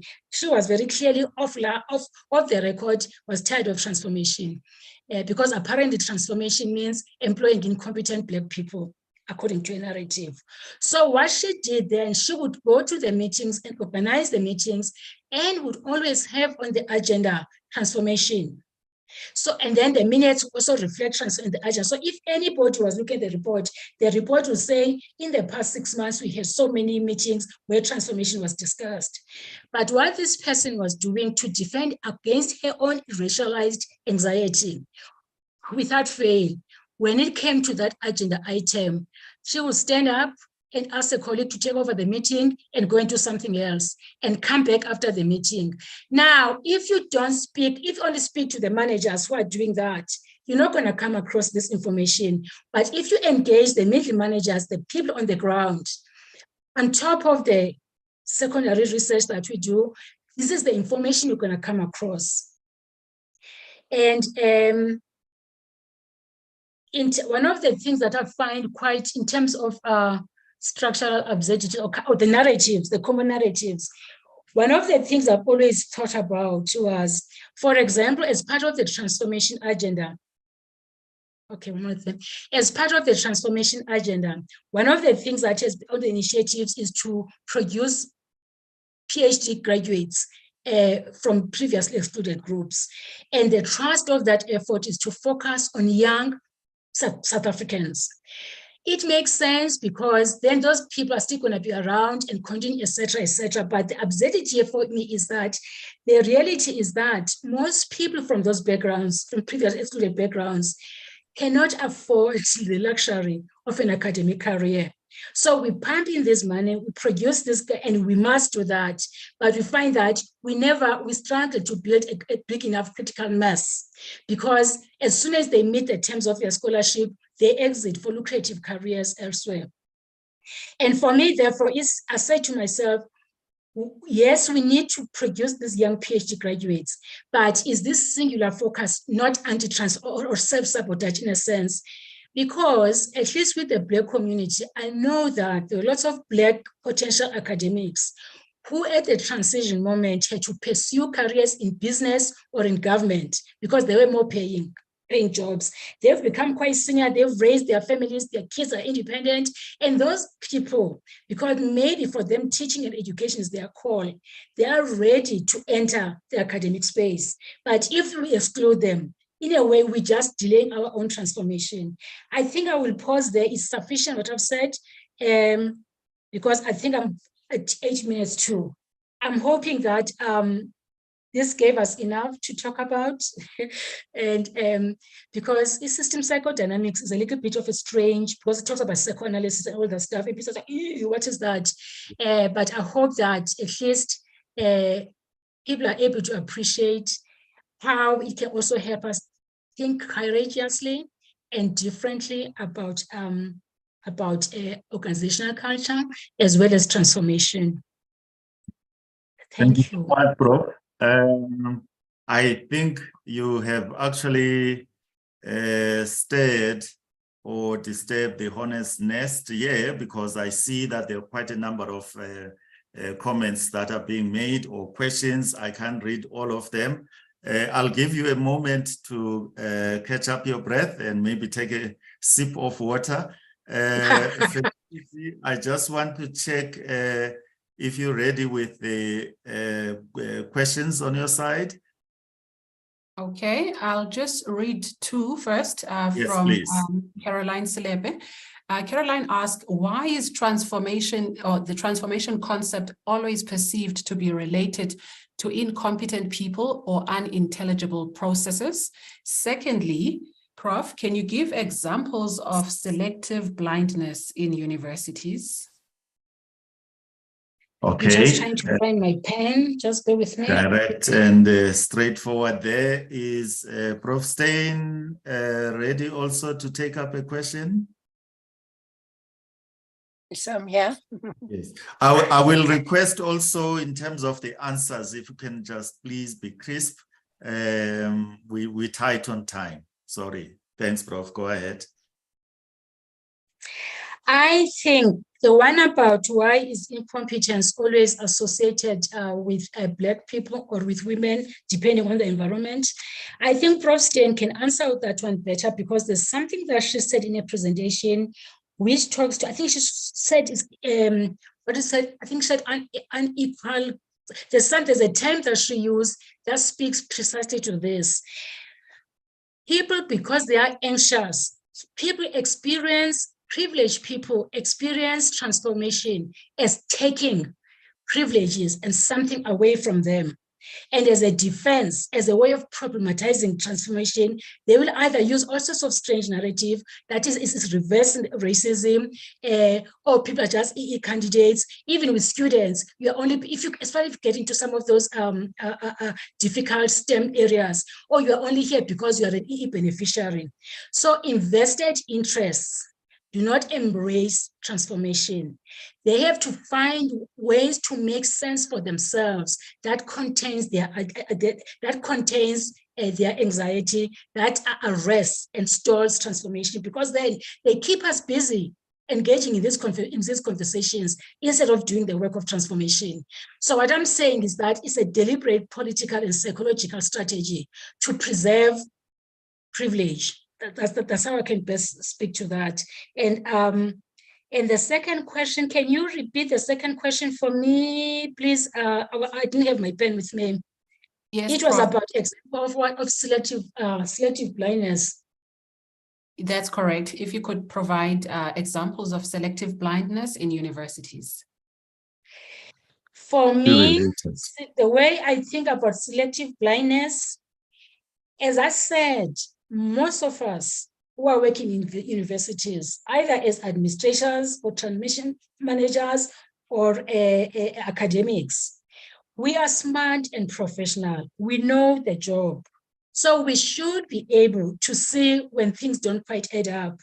The fact that we allow things to continue and don't say them and choose not to say them, for me, I feel that it's deliberate. It might be unconscious, but it's selective awareness, because if I dare look too deeply into this, I am not ready to deal with whatever stuff it brings up.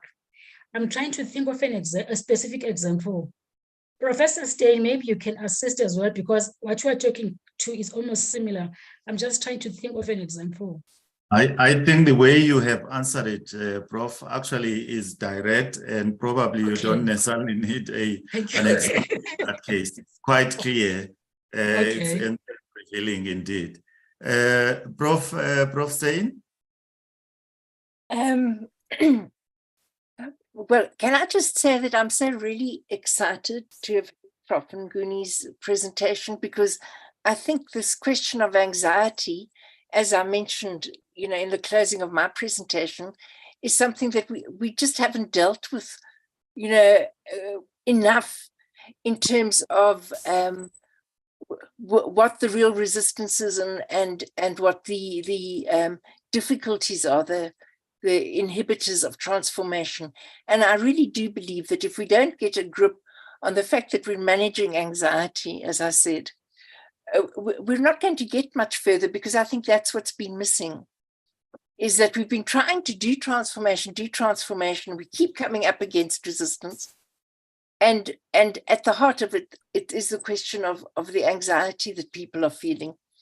I see somebody in the comments did say that, transformation shouldn't be anxiety provoking for anyone.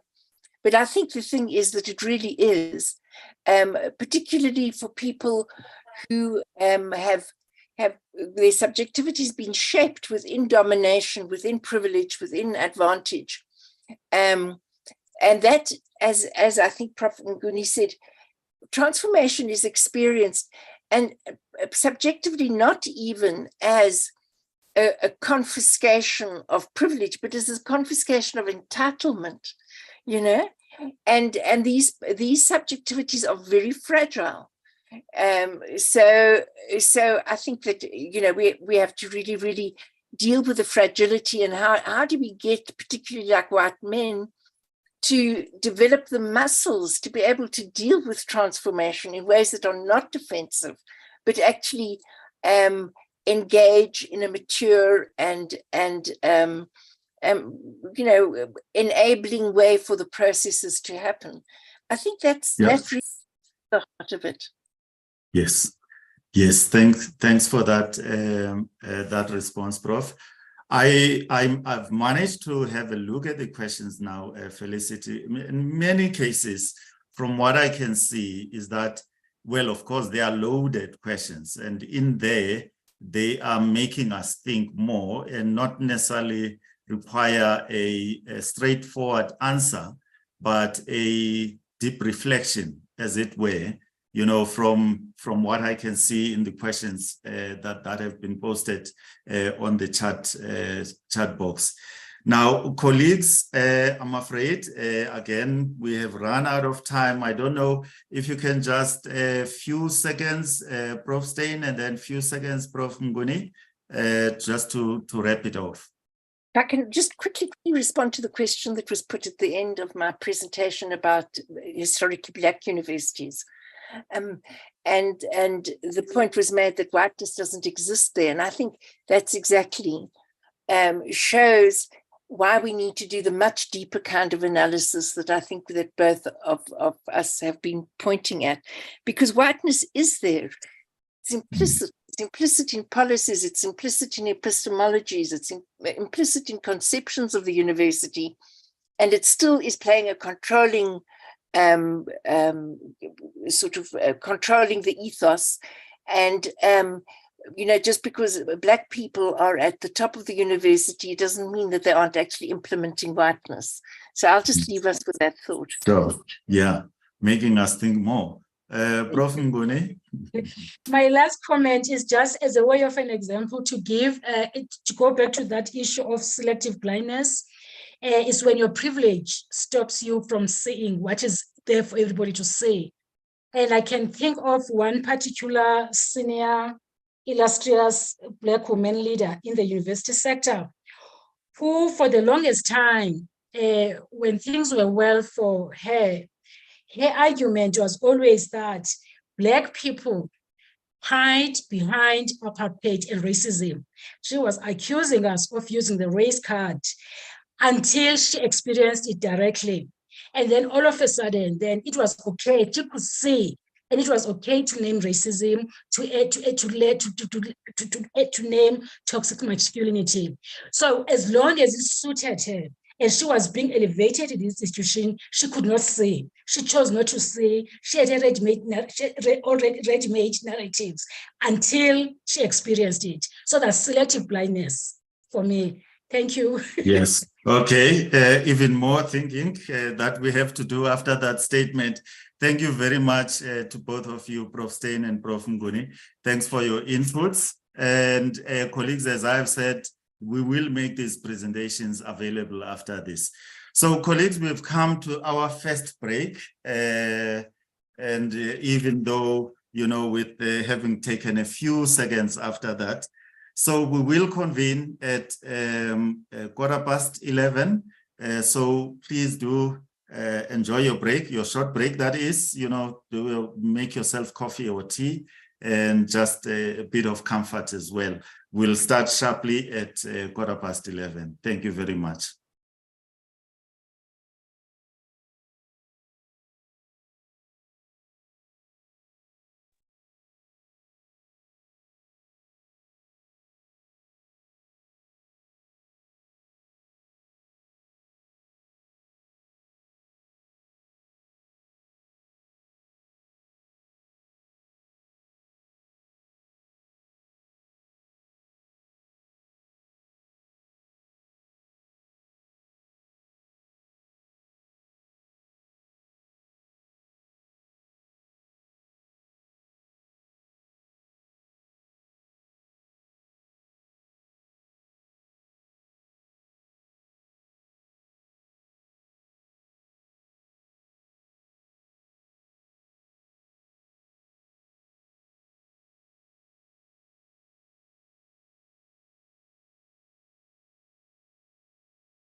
You are muted, Program Director. Yes, I just realized that. Thank you. I was saying, I guess that's an alarm for us when you announce that word recording in progress. Just to give people to settle. So welcome back, colleagues. Thank you very much for your participation. Now we move to our second sub-theme for this morning.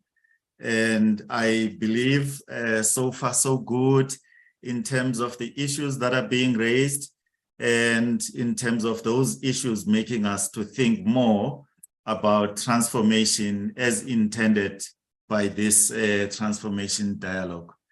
So the next theme or the next sub-theme is a developmentally engaged university, a theme that we are dealing with quite a lot these years because we want to fulfill the third mandate, if I can put it like that, the third mandate of our universities, and that is of engagement, of community engagement, encapsulated by this word or this phrase or term of engaged university.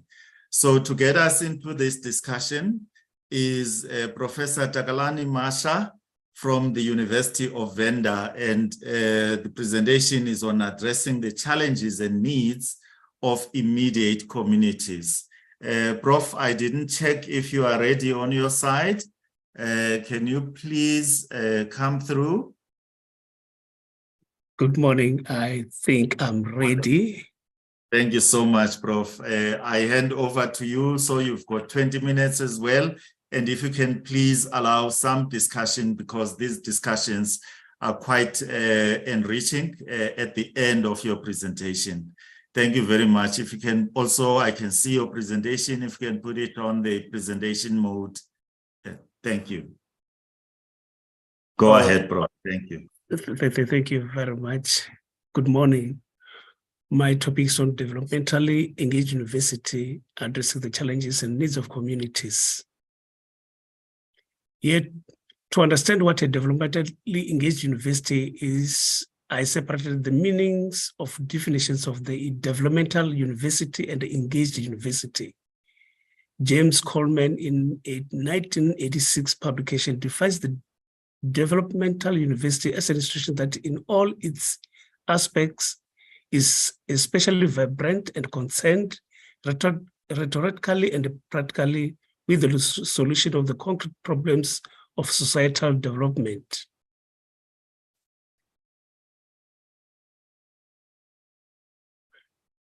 Clute is cited by Grobler and provide guidance and a very useful outline for the developmental university paradigms.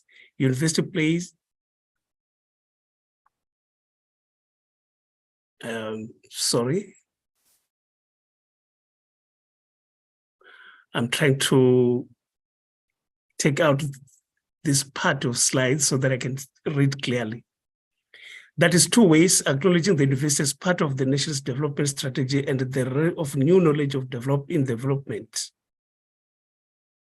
Then the NECCP states that an engaged university engages the community and embeds engagement into the way that approaches its work. Typical engaged university have activities in place that incorporate community engagement in their research and innovation, knowledge development or knowledge exchange, teaching and learning, and also social responsibility. Then we look at the engaged university. Engaged university plays a role in public engagement with research and also teaching and also the knowledge exchange. And it's also part of social responsibility, which of course is in corporate world, they talk about social responsibility, but here in academic, we talk about community engagement again. So as the engaged university, it looks at broader, four of them: the community, the engagement of teaching, knowledge exchange with the community, and public engagement again in its research. Then Fia and colleagues define engagement as opportunities to share knowledge and learn with all those who struggle in social justice and to collaborate respectfully and responsibly for the purpose of improving life. And then Ernest Boyer argues that an engaged university meaning has two levels. First level is to engaged university connects its rich resources to most pressing social, civic, and ethical problems, making it staging ground for action. Number two, it creates a climate in which academic and civic cultures communicate more continuously and creatively, enlarging the universe of human discourse, enriching the quality of life for all. In other words, a developmentally engaged university could be described as a university that utilizes its skills, knowledge, and competencies to address the developmental and academic needs of its members and that of the community. In this presentation, I will touch on the vision of the University of Venda, which is a leader in engaged scholarship, and how it's moving forward with its vision in addressing the needs of and the challenges of the community. So the words community and social or society will be used interchangeably in this presentation. Universities are at the forefront of scientific and technological advances as they undertake global research and educate future leaders and professionals. Universities deliver impactful knowledge and evidence across all nations and act as anchors in the communities. A community is a physical bounded territory where people meet most of their daily needs, interact with others in a variety of organizations, and express common interests through activities. And simply said, community is a network of social relations that is characterized by feelings, belongingness, and solidarity. Abraham Flexner stresses the relativity of the idea of functions of a university as the epoch. A university is not outside, but inside the general social fabric of a given environment. It is not something apart, something historic, something that yields as little possible to forces and influences that are more or less new. It is in the contrary expression. Box cited by Bridger and Alter says that those who observe the role of the universities argue that universities are losing the sense of civic purpose and are becoming commercial enterprises that differ only in nature from their counterparts in the business world. These and other criticisms are rooted in a perception that universities are out of touch, out of date, and that they are not addressing important social issues. The engaged university works hand in hand with local communities in facilitating wider interaction to foster individual and social well-being. It facilitates a wider interaction with community, what community happens through direct interaction, external constituencies and communities through mutually beneficial exchange, exploration, application of knowledge, expertise and information. These interactions enrich and expand the learning and discover functions of the academic institution, which also enhance community capacity. As a nation, we are proud to have 26 public universities which offer diverse qualifications. These are regarded institutions of learning which provide a hotbed of talent to government departments, industries, and other private companies. In South Africa, universities are located in rural and city settings. In most cases, the following questions arise.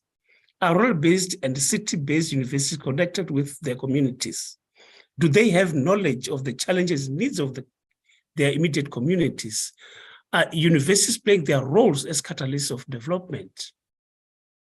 Universities are located in rural settings, as I said before, and this is what Paul is saying, that they are not part, in most cases, they're not part of the rural and city communities. Rural universities have a huge role to play in the spaces of traditional leadership and also local government or local municipalities. It is very, very important for universities to have close relationships with traditional councils, authorities, and local government. City-based universities should have close relationships with the city councils or metro municipalities. But there are challenges of politics where the mayors and the municipal managers or administrators are fighting for their political survival. So the universities cannot enter there freely. In agreement with Dipolo and Chishonga, communities could attain substantial value from universities if society and the university are linked together and tackle realities of today and the developmental needs of the country. There is a need for greater collaboration between councils and universities and businesses to develop together strategies for the benefit of the place and also develop universities as a human teaching and learning, research and innovation, community engagement. In the end, universities are a vehicle for change. I always emphasize that the university is inside, not outside, but inside the general social fabric. As indicated in the introduction, I would like to give example of an engaged university. The University of Venda is a rural-based university and it is in a rural setting. It is in the Bembe District Biosphere Reserve, situated in the UNESCO-recognized biosphere. The Bembe District Municipality has 4 local municipalities, which are Tulamela, Makadro, and Collins Chavani and Musina, where the municipality has got 1.4 million of population. The municipalities are found within traditional authorities under chiefs and headmen. The Bembe Biosphere Reserve is part of a network of 727 UNESCO registered biosphere reserves across the globe, and one of 10 in South Africa, of which 3 are in Limpopo.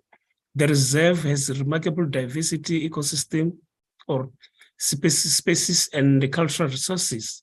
It includes part of the Kruger National Park, the Mapungu National Park, and the World Heritage Site, as well as part of 2 Transfrontier parks.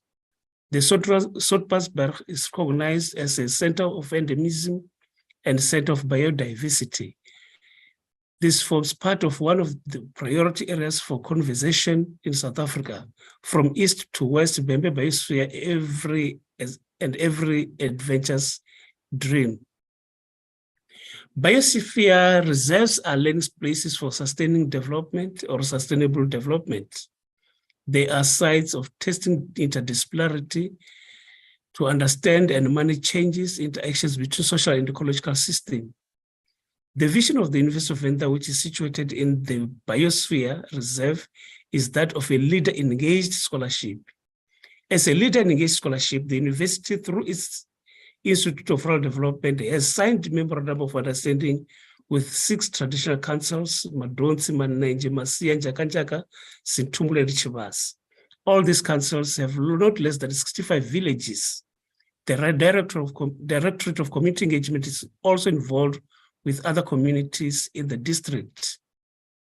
In the MOUs, the roles and responsibilities of the university and traditional councils are as follows.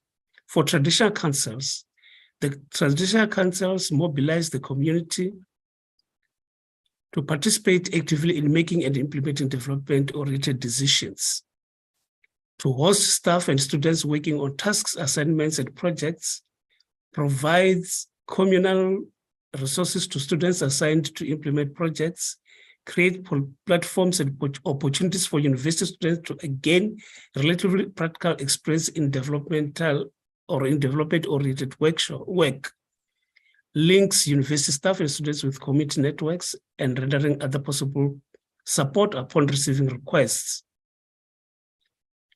The university develops an integrated citizen-centered community development strategy, mobilizes students and staff to co-design and co-implement developmental focused initiatives, co-designs and implements training and mentorship programs that further the aspirations of the community and the university, and provides leadership in the documentation, dissemination, storage, information, and knowledge generated. Harnesses the knowledge products, lessons learned, and experiences from ongoing initiatives to influence policy formulation and review. jointly mobilizing financial, human, and other resources for use in the development. Then the expected outcomes, community-owned frameworks or models of service delivery. Staff and students competed in facilitating community-based work through the application of principles and tools of participatory community engagement. Citizen-centered and driven development, grassroots communities involved in making and implementing their decisions of developmental decisions. Enhanced the visibility, reputations of both parties, influential agents of citizen-centered and innovation-driven development. The engaged university works hand in hand with local communities in facilitating wider interaction to foster individual and social well-being. It facilitates of wider interaction with community, which happens through direct interaction with external constituencies and communities through mutual beneficial exchange, exploration, application of knowledge, expertise, and information. These interactions enrich and expand and the learning discover functions of the academic institutions, which also enhance community capacity. A developmental engaged university utilizes its skills, knowledge, and competencies in addressing the development and academic needs of its members and of the community. The Institute of Rural Development and Community Engagement Directorate, in conjunction with all 4 faculties at the University of Venda, have constant communication with communities. The faculties are also involved in the development of communities around the university, which is where multi-transdisciplinary research is prioritized. Being the biosphere reserve area influences the research niche areas of the university to address the needs and challenges of the community. I thank you.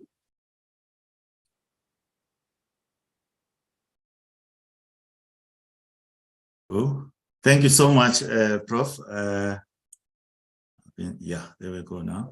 Thank you very much, Prof, for that. I had not wanted to put you on the spot at the beginning because I had anticipated that you would give us examples from the university of its University of Venda, of its engagement with the community. I think you've just given us a taste of that, certainly. So thank you very much, colleagues. There we are with that presentation on an example of an engaged university in the country. So we go to the questions and or contributions in terms of clarity and issues that relate to this matter, to this subject that was raised here. Now, I would like still, even if we have a bit of time in terms of this discussion, I would still request that you please make it crisp and straight to the point so that we can be able to follow and also to fit in other questions from here. Felicity, I wanted to check if we have something on the chat box. No, sir, not yet. Okay.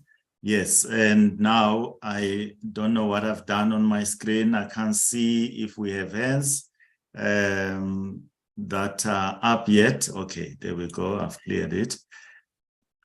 Okay, we've got no hands.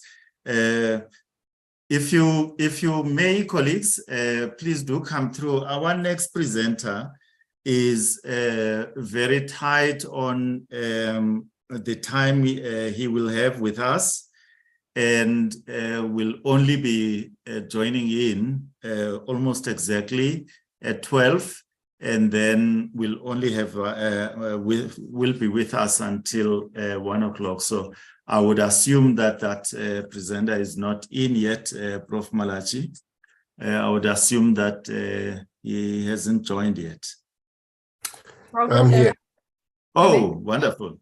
Yeah, Prof is here. So what I then thought I would do is then, if we go to the next presentation, if there are no questions for this, I'm hoping that your presentation, Prof. Masha, you have pricked our consciences at the different institutions. Yours is a rural institution surrounded by local authorities and not one of them, and as well as a municipality. So it has to deal with the issues that relate to traditional affairs and relate to the management of a city or town.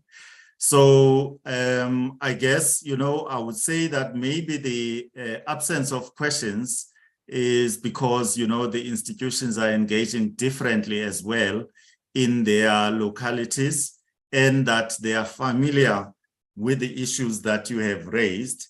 But this is not the end of it. Of course, we still have the rest of today, at least as far as this program is concerned, that these issues may still be raised.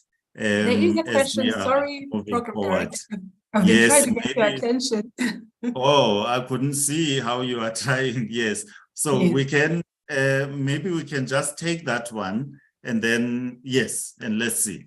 Yes, Can you come through? Mr. George Mvalo is asking, what would Prof. Mashau say is the impact of Univen's work with communities, and how do you measure it? Thank you very much for the question. You see, we have these communities, for instance, the ones that we have signed memorandum of understanding with. We engage them, we go, the Institute of Rural Development goes to these communities with the members of different faculties to do or to assist in different areas. It's either in agriculture, it's either in education, in schools. But the measurement of it, it's a little bit difficult to say at the moment, to say this is how far we have gone. But in most of instances, communities are there. They come to the university. We also go to the communities. Thank you very much. Are you the second part of the question? Are you able, or are you doing any measurement of that community engagement? So far, we are working on what is the impact of our involvement with these communities. But the impact is there because now, I'll give you an example. If you remember the former homeland of Venda, there was a slogan, Shumela Venda, work for Venda. You find some of the communities saying, we work for our communities in order to show that we are working. So the influence of the university is there. Thank you. Okay, yeah, thank you so much. Felicity, just want to check with you before I move on. Yes, there is a second question from TK Bengu. He's from CHE. He's watching on the live stream on YouTube. He's asking, is the developmental approach of the university within the community being championed through community engagement? If yes, do you have monitoring and evaluation systems in place to measure the impact? So it's sort of similar to what you were asked recently. Mm-hmm. Yeah, community engagement is there, but because we're in rural, community engagement is working hand in hand with the Institute of Rural Development. So the Institute of Rural Development has got a monitoring tool, which of course I haven't engaged the director on what kind of measures are they making, but when we go out, we can see the difference that the university is making. All right. Thank you so much, Prof. I see that comment that suggests if you could have provided some narratives on these engagements that the university has got. I will take that as a suggestion indeed, and not necessarily as a question that you please provide narratives now. But thank you so much for that presentation, Prof. It's really much appreciated, and I'm hoping, of course, the other institutions, other universities will have similar or even more examples as you are having, both rural and urban institutions. So I will move on, colleagues, and as I've said in the previous session, that this is not the end of it. You can please do go ahead and post your questions, you post your discussions. We will probably have some time towards the end where we can wrap up with these issues that we pick up from the previous discussions or the themes. So let us move please to the next, and this is now the next sub-theme, the third one, and that is of intersection of digital transformation and social justice. An issue really that has come up a lot, especially these days, you know, with technology moving on and new programs and new innovations when it comes to technology. There will always be these questions that are asked, especially when there's something that is capturing our attention in as far as technology is concerned, and the issues of ethics, issues of social justice, and generally along those lines that the issues are being raised. So it is no different here when it comes also to the issue of transformation at our universities. And so that is the essence of us having that discussion today that focuses on digital transformation and social justice. So to start us on this sub-theme, on bridging the gap, digital transformation and social justice in South African universities is Professor Masike Malachi. And again, as I have said, we've got the profiles in our program, on our program, so you can please visit the profiles of the colleagues there. And again, the presentations will be posted after this. Prof, I can see your presentation. Thank you so much for that. And already it's on presentation mode. Please do go ahead, Prof. We will, and please reserve some time for a discussion at the end of your presentation. Thank you very much. Thank you, Chair. I think it's still morning. Good morning, colleagues. Let me thank USAf for extending this invitation. I enjoyed the previous speakers, their candidness, how they called up constructs, how they called up realities as they are, as far as transformation is concerned. It was quite refreshing because the talks are outside of my ICT field, so I enjoyed the speakers. So mine is on a transformation of the digital kind, as the chair said. My name is Masike Malachi. I work for UNISA SBL in Midrand. I'm going to talk about the potential for bridging the gap on digital transformation and social justice in South African universities. The slide that I have has got 12 of them. This includes the title page and the last page. So those are my talking points. So let me give you a bit of a background and context so that we are all on the same page as far as digital transformation is concerned, because I understand we've got different people from different fields. So the basic definition of digital transformation is that of leveraging digital technologies to create new or modifying existing business models. The key there is that the DX, that will be what I'm all referred to going forward. DX is short for digital transformation, is a process, it's a journey, it's not an overnight event, but the underlying message of it is that you leverage digital technologies to create new business models or modifying existing ones. And these include products and services. So in higher education, digital transformation has the potential to enhance the accessibility, affordability, and of course, the quality of education. One example is that well, I was going to say we all know, but that's not necessarily a given.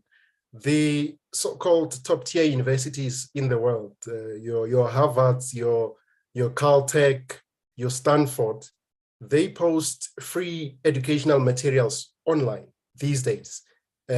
So that is something that a person with a digital device, such as a smartphone or a tablet or a laptop, can access. Knowledge is free. If I have to put it that way. The internet is a great equalizer in the 4IR era. So digital transformation can also foster creativity, can also foster innovation, and of course, encourage lifelong learning, again, given the affordability and internet connectivity of a person holding a smart device or a digital device to access such knowledge, to lifelong learn and collaborate, which is what we are doing right now, using a Zoom platform or virtual platform called Zoom to collaborate on how higher education can transform or can achieve the transformation agenda. So on the social equality, social justice and equality side, I was curious to find out what it really is, because I'm an ICT scholar and practitioner. So I wanted to see the basic definitions of this, and I found a very old reference. I think it's from 1971, which resonated quite well. The guy defines social justice as the principle of fair and just relations between individuals and society based on human rights and dignity. So I thought, through lived experiences as an African in South Africa, that actually resonates with me, even though I'm not a scholar of sociology and psychology and what have you.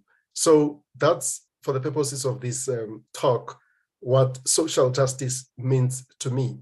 Equality, on the other hand, is defined as the state of being equal, especially in status, rights, and opportunities.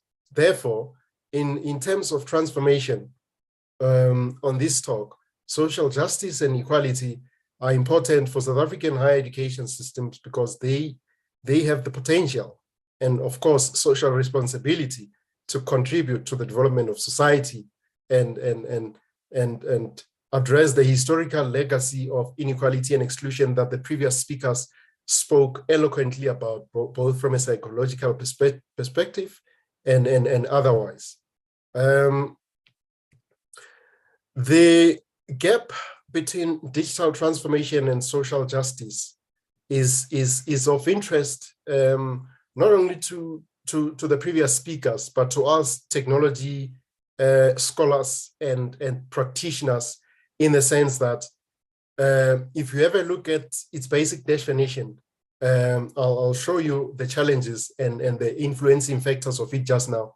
But for you to understand those, let's look at the basic definition of it. What do we mean when we say a gap between DX, or digital transformation, social justice in SA?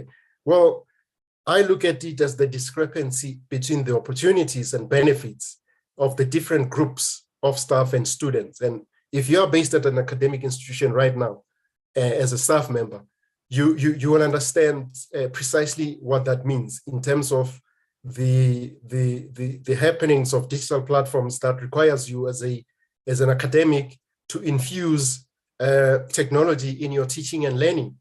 The opportunities thereof and the benefits thereof are dictated to by various factors raised by the previous speakers, such as age.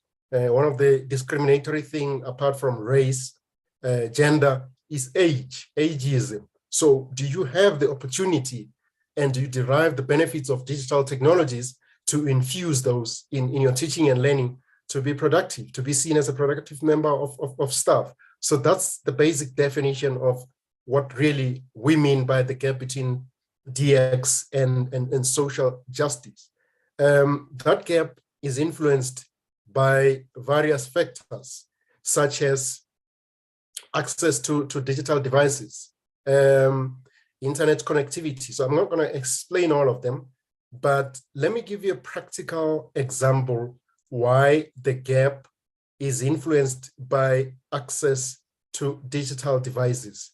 When COVID-19 hit in 2019, 2020, the universities, most public universities, including the one I was based at during that time, the University of Johannesburg under Prof. Chili Zimarala at the time, they distributed a lot of digital devices to students, such as laptops, and they dished out, I think it was 10 gigabytes per month to each student.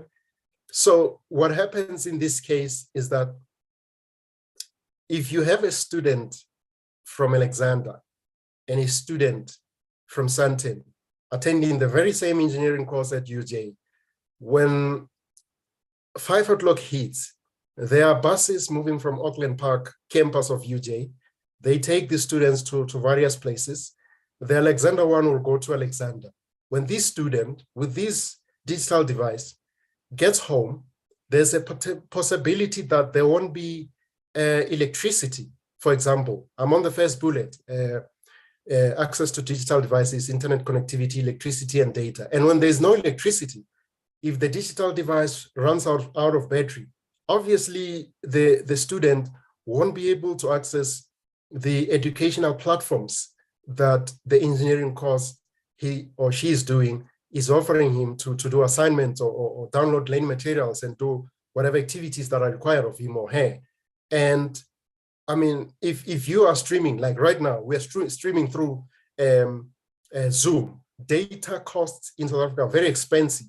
The Alexander kid does not have the parents that can afford to top up the 10 gigs that UJ gave him or her. So when that data is depleted, again, the student does not or cannot access learning materials or even stream live lectures that are virtually hosted via Zoom, like we're doing now. So as you can see, the access to digital devices, internet connectivity, electricity, and data, the basic example that I've given to you is very pertinent. Let me go to the Sandton child.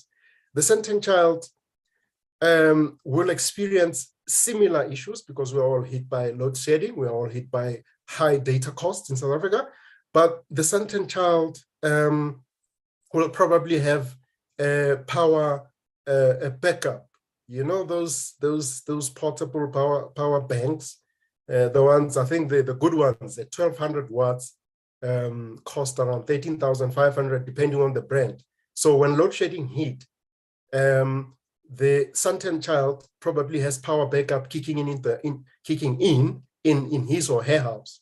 And let's face it, the demographics based on what the two previous speakers have spoken, and I must say I 100% concur with them, is that the Sandton child is an African child. The Alexander child is an African child, and the Sandton child is most likely a white child. And therein lies the problem. The apartheid spatial planning still persists. So in this case, and in this example, the digital technology isn't helping. It's actually perpetuating social injustices and inequalities. Let's go to the second bullet. So what this does is the digital levels of digital illiteracy increase.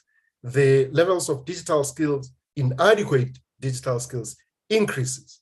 The location part of it, which is another factor that influences the gap between digital transformation and social justice, is exactly the example I've given. If you live in Alexander, you will require a bus. If you live in Soweto, you hop on a UJ bus from Auckland Park. If you do engineering is in APK campus, it's not on the UJ Soweto campus. So you will need a bus to transport you from APK, Auckland Park that is, to your home in Soweto. That's the location, apartheid spatial planning. That's how it influences digital transformation and social injustice in this case. So what happens is when you move from APK, so let me put it this way, when you move off campus where we all know there's free Wi-Fi, you get home, the factors that I've explained affect you. Factors such as no electricity, your digital device that, thank goodness you were provided for free, runs out of battery, you have no electricity, you can't access the digital platforms, and therefore digital technologies aren't helping you this time. So what that results in is various challenges: digital exclusion, the digital divide that everyone is talking about, digital disengagement. So obviously, if you don't have access to digital technologies or internet connectivity or can't afford data, you will be digitally excluded. And in this digital economy, it goes without saying that you cannot be economically productive without digital devices. Education as it is being digitally disrupted. UNISA is no longer the only long-distance university in South Africa, as much as we would like to believe. The universities since COVID-19 adapted quite quickly to digital platforms or online platforms. So if you don't have access to those, you are digitally excluded. If you don't have access to those, you are digitally disengaging because you miss out on a whole lot of things. For example, you're missing out on a whole lot of BRICS happenings that are broadcast online digitally that aren't necessarily covered in mainstream media, because the reporting these days is not only through mainstream media. There's a lot of citizen journalists with YouTube channels and so on. So those are the basic examples that I can give. But with that, scholarly, I asked myself 4 questions and I answered 3 of those through literature. The 4th one, it's your homework. So the first one goes as follows: how can digital transformation be aligned with social justice and equality within the SA higher education system? That's the first question. The second question is about international scholarship. What are the current international scholarship and considerations on the subject of digital transformation and social justice and equality? The third one is on the, the legacy of inequality. How can the SA socioeconomic landscape that I've spoken to with the Santen child and the Soweto child and the Alexander child and the legacy of inequality be taken into account when you speak about digital transformation? The 4th question, which I did not answer through literature, is about collaborations. How can collaboration and social ownership be built within and outside the higher education system of South Africa? So regarding the first question, this is what the literature says. Digital transformation can be aligned with social justice and equality in the South African higher education system by enhancing the quality, accessibility, affordability of and creativity among students and staff. This is what we've seen in the previous slide. This can also be achieved by adopting a holistic approach. This was highlighted by the previous speakers as well, by adopting a holistic approach that considers not only the technical aspects of digital transformation or digitalization, but also pedagogy. I've also alluded this, that ageism, older staff members aren't really tech savvy. I'm not being ageist, but it's a challenge for all staff members to infuse technology in teaching and learning. So you need to adopt a holistic approach when you pursue digital transformation in higher education, so that you don't exclude people based on discriminatory factors such as age, race, and gender, and so on, and so forth. So culture as well plays a role, politics as well plays a role, and legal aspects. And coming to the legal aspects of it, we've got the POPI Act. This is the example I'll give to you. Let me give you an example. Felicity, when you send us the invites, you included all in the 2 mailing list. Now, the question becomes, did you receive consent from some or all of the members that they want the other person to see their email? If it's a personal email address, legally speaking, in terms of the POPI Act, you need to receive consent. But if it's a work-related email address, well, you don't need to get consent provided you invited the person in his or her capacity as a work-related person, e.g. as an academic, not as Masike Malati, the private person, the ICT practitioner. I am an ICT practitioner in and outside of UNISA. So those are the legal aspects. When it comes to the student, what this means is that you need to have a policy that says, when you communicate with students, you need to use their student email addresses, not their personal addresses. So I'm just trying to give you a practical example of the legal aspects of adopting digital transformation in tertiary institutions. Of course, ethical principles are also important. We talk about ethical AI, social inclusion. Previous speakers spoke eloquently about this. The second question was about the current international scholarship and considerations on the subject. So what I found was that the topics that are being pursued out there regarding this subject we are talking about today is that they are very diverse and interdisciplinary. So I'm glad we're actually having this dialogue from different perspectives, from psychology, from education, from sociology, from my field, computer science and information systems. And the topics that I explored are quite diverse as well. Some of the international scholars are looking at the role of digital technologies in fostering innovation, collaboration, and co-creation, and social change. Think of Fees Must Fall campaign.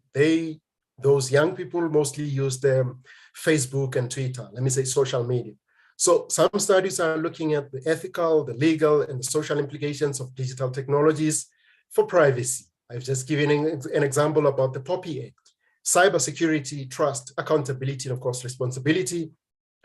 Some international scholarships on this topic of transformation and digitalization in higher education are looking at the potential opportunities and challenges that digital technologies bring for access, equity, diversity, and inclusion. I've given an example about the Alexander and the Santon child. When it comes to the third question, how can SA socioeconomic landscape and the legacy of inequality be taken into account? Well, what the literature says is that, well, these shape the opportunities and barriers for different groups of students and staff, which is true, to access and benefit from digital technologies.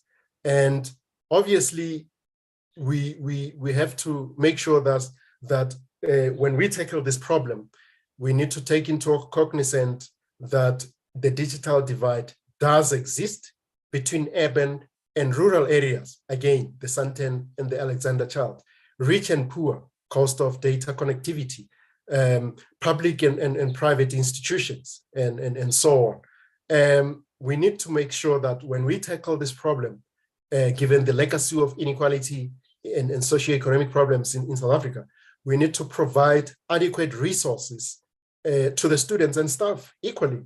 We need to make sure that students and staff are trained on how to use Zoom or MS Teams, how to share their presentations so that they don't have embarrassing moments, how to enable audio, those things that you take for granted that unnecessarily simple for everyone, to develop digital literacy and digital skills and competency. And of course, as we do that, we need to respect and value the different cultures and languages. For example, at UNISA, my students can now publish their dissertations in their chosen language. We've got a language translation facilities and dedicated department at UNISA. You can translate your abstract for your general article abstract into your chosen language at UNISA. So that's respecting and valuing the linguistic and cultures of students and staff equally. And of course, we need to infuse our curricula as far as Africanization and African scholars and decolonization is concerned, and so on. So the fourth question is about how can collaborations and social ownership be built within and outside the higher education system? I did not answer this question. As I said, this is part of your homework as we collectively come up with solutions. When it comes to practical case studies, in 2019, Chief Mabizela, the various public universities dished out laptops and data bundles, as I've already given an example on. But the one that I want to emphasize here is that some universities were quite progressive enough to negotiate what they call zero-rated access to certain learning platforms, such that a student, if they run out of data, they don't necessarily need data bundles to access those. I thought that was quite innovative. At UNISA, we distributed over 6,000 laptops to NSFAS paying students. And we all know what NSFAS stands for. The NSFAS beneficiaries come from the working class, the poor unemployed classes. So those are the social inequalities that are being addressed by digital transformation. When it comes to recommendations, guys, let me quickly run through it because I'm running out of time.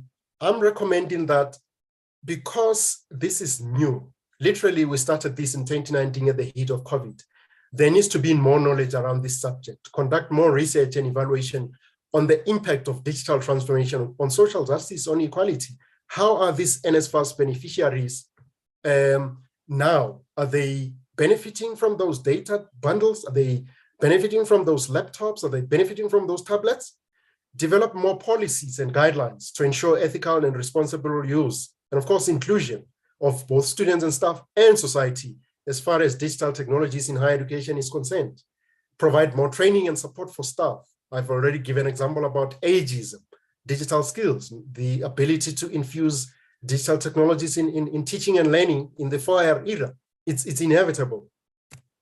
Create more opportunities and platforms such as this one. And thanks for USAf for this platform, because we get to share ideas of what's happening out there. The world is not the same. Gone are the days where a professor stands in front of a class and dish out the know-it-all. We've got ChatGPT that can give you all the answers. We've got Google Bard. We've got hundreds of AI tools, colleagues, that you can use. This very slide that I'm using was prepared using an AI tool, a combination of AI tool. I did this under 30 minutes, but I bet you 2/3 of you took hours to prepare yours. Those are digital skills that even you, the learned people, don't have or have inadequate skills. Imagine somebody who's unemployed or don't even have a matric. So those are the realities that South Africa has. The last one is on promoting awareness and advocacy, of course, on the importance of digitalization and social justice in higher education. So in conclusion, the talk was about the importance of digital transformation in higher education and the challenges, risks, and of course, opportunities it brings, and how we can address the gap between digital transformation and social justice in the South African higher education and align this with our democracy, basically, and justice, social justice, the inequalities we have, make sure that those are addressed. And lastly, try to build collaborations and social ownership within and outside the higher education, e.g. through community engagement project, as the last speaker has spoken. If you're interested to take this further, these are the references used, and that's my story, folks. Thank you. Thank you so much, Prof. You kept me glued up in your presentation, and it's nice and crisp. And thanks for reminding us about all these realities that sometimes we choose to forget, you know, one of them being the age and competency technologically. So thank you so much for that. We just have a few minutes, colleagues, to take a few questions. I'll start with you, Felicity, again. If there's something that's urgent or burning in the chat box. Okay. Yes, there is indeed some questions and some reflections. There's a question in terms of students with disabilities. The question is, where do you locate students with disabilities who remain largely marginalized in higher education if the ultimate goal is to achieve full inclusion and greater participation for all? That's the first question. And the second question is considering South Africa's historical socio-economic disparities and the rapid pace of digital transformation globally, how can the country ensure that its path toward digitization promotes social justice and doesn't further widen the existing inequalities? Those are two questions. The other reflections are that transformation should actually not be focused on equity. Rather should be focused on equity and not equality. In that, because equity recognizes this. Equity recognizes that equality is not something that can be achieved. So there is that reflection, and those are the only two questions. I'm also checking on the YouTube. There is no question there on that side. Yeah. Okay. All right. Prof, can you please take those two very interesting questions indeed, and very pertinent in your presentation. Thanks. Yeah, no, thanks, Chair. So regarding the first question, the good news is there are technological solutions already for differently abled people. From what I see, especially from within UNISA, which I think can be replicated if not already been practiced, is that you can have policies and guidelines that I don't want to say compel, but encourages teachers, academic staff to use those technologies to enable people with disabilities to be able to participate using digital technology. So digital technology solutions already exist for blind people. Technologies already exist for hearing impaired people.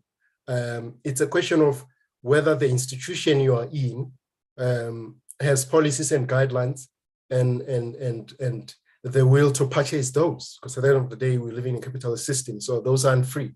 They gotta be purchased. So that will be obviously infused in the policies and guidelines that says we need to buy the solution A, B, C, D for these different types of differently enabled people.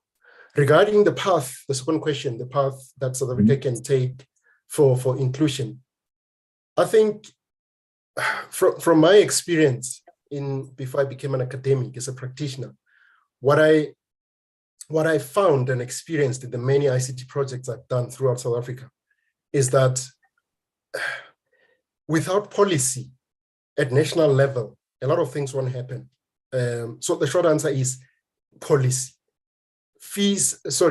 Data must fall, data prices must fall, came as a result of pressure from civil society. I know DJ Thibaut Touch, went to Parliament because he's the one who conceptualized the data must fall hashtag. But ultimately, the policy is the one that can help us achieve the data that does not expire after 30 days. Ultimately, policy is the one that can help us have data costs that are not astronomically expensive and to some extent not justifiable. Policy for me is the answer. For reflection, well, I think we learn every day. English is not my first language. Equity, equality, those are just semantics. So, but I think the reflection, I can't say much. I'm a technology person, but yeah, those are the reflections and answers I can give. Over to you, Chair. Thank you so much. Thanks, Prof. I'm expecting some responses to that, but of course, we're not going to have time for it now. But thank you very much, Prof, with that reminder. As I said earlier on, it's really touching on pertinent issues with regard to transformation.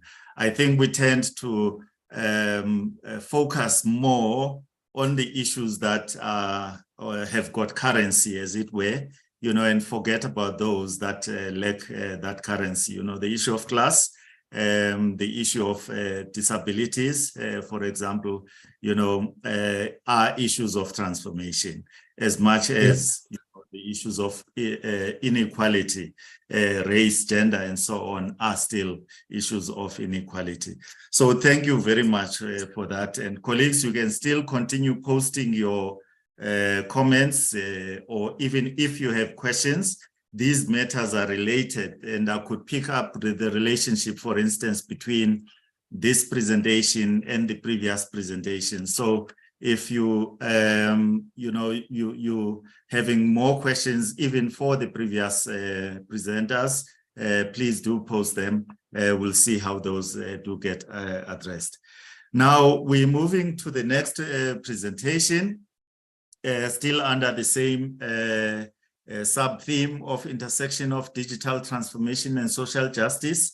And in this case, now through collaboration outside of the sector is Mr. Mteto Nyati, who's going to be presenting on the social leveler, the technology as social leveler. I don't want to take up your time, Mr. Nyati. I know you are really pressed for time, and I think at least we are starting almost bang on the time that we had scheduled you to make your presentation. So can you please come through, sir, and make your presentation, please? Thank you so much for that. Thank you. Thank you so much for the introduction. And I also like to thank everybody who reached out to me to invite me to this very, very important discussions that we're having here today. And I must say upfront that I am not someone who's coming from university or anything. I'm just bringing my expertise and also my experience coming from the business world. So listening to some of the presenters before me, I was truly inspired. You know, the way people have packaged their thoughts, very much in line with the academic world. You will be unfortunately going to see that I have not packaged things like that. I hope you will overlook the packaging and just focus on what I'm going to be saying. So the first point I like to make here is... Can I just request you to make it in a presentation mode, Mr. Nyati? And also, if you can give us time towards the end, I'm sure your presentation is going to be interesting and will generate a number of questions. Sorry about that interjection. Okay, let me just see.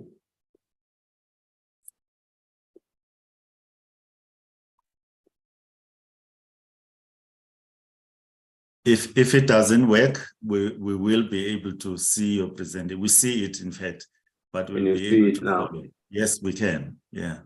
Okay.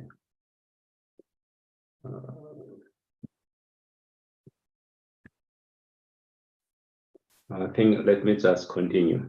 Yes. Thank you. So my topic is technology, the social leveler. This comes from the view that technology, from where I'm sitting, is neither good or bad. But certainly, given all of the circumstances that we typically find ourselves in, looking at South Africa, for example, we come from, some of us, rural areas, some of us come from environments where there are limited or no resources. What technology has, it has the potential to be able to level the playing fields. Just like education, we may come from all different circumstances, but once one has acquired education, it kind of takes away the background where you come from and kind of levels you with everybody else. This is what technology has. It has that potential to be able to do that. But as leaders, people that are in education space, as leaders in government and leaders in business, we need to take that conscious decision to make sure that we use technology in that way in order for it to be able to level the playing fields. So my first point I'd like to make here is that maybe let me starting with the question: are technologically advances and equitable developments, are these at odds? Are technological advances and equitable development at odds? My answer to that, I'm going to be arguing that they are not at odds. These two can live together, and in fact they should, through conscious effort, through deliberate actions by the people, by the leaders, we can make sure that we actually achieve equitable development through technology. And here, some of the things that that continue to influence me. It may not always be something that everybody subscribes to, but for me, this is something that guides me, and yeah, that we live in an environment where it is always easy. It's always easy to blame something. I come from an environment where there are no resources. Because of that, I'm going to be able to explain where I am at any moment, because people will understand that I come from a disadvantaged background. I'm saying here, regardless of where each and every one of us come from, we as human beings, we as individuals, we have got choices. And it is really up to us making those choices that can lead us out of the situations that we find ourselves in. Is it fair that we each come from different environments? It's not fair. But hey, life is not fair. This is how things are. The key, though, is that finding yourself wherever you are, you know, you may be finding yourself in an environment where there is absolutely nothing, but we have been given the resources as in the brains that each and every one of us have. We need to figure out as human beings how we get out of these situations. We live in a world that is not fair, but we cannot always be trying to explain where we end up at, largely linked to where we come from. So it's always easy to blame others. We can spend all of our times blaming the world, but our success or failures are entirely our own. This may again not be something that everybody subscribes to, but taking this responsibility, taking this view, certainly has helped many nations. We can see some of the nations in South Asia, some of them were way behind many of them were way behind African countries. In the early 50s, we were having a GDP that is GDP per capita that was much higher than most of those South Asian countries. But where they are today, you can never believe that we were better than them in terms of development. And how did they get out of this? It is really largely because people made the choices. They made the choices to get themselves out of those environments that they were in. Linked to those choices were the choices of the leadership that they appointed. You know, and it's very important that yes, we can always explain where we are, but at the same time, we can always get out of the situations that we find ourselves in. So coming now to technology. Technology, I'm going to start in the era of personal computers. I know that for sure technology has been there way before the personal computers, but it is largely in this era of personal computers that we started to see some of the impact of what I call leveling of the playing fields. To make sure that we all have a common view of what the personal computer is, although I'm sure everybody does know, I've put in here a definition that a personal computer is a general purpose computer whose size, capabilities, and the original sales price make it useful for individuals. It is intended to be operated by an end user with no computer operator. So before personal computers, we used to have the large mainframes. It used to be, I mean, the level at which those were so expensive in South Africa, which was probably the governments that were able to afford the mainframe, and maybe a few banks. Everybody else did not have computing power. It is through the coming of personal computers that computing power started to be made available to even smaller companies, even to individuals. So this was a breakthrough that certainly provided many people within that era a lot of freedom, a lot of autonomy, and the ability to be decentralized, not relying on head office to do certain things. You could be in any part of the organization anywhere and be able to do processing, largely at the back of personal computers. So basically the personal computer, what it brought to the world was this freedom, democratizing the computing power, making sure that as many people as possible were able to leverage this technology.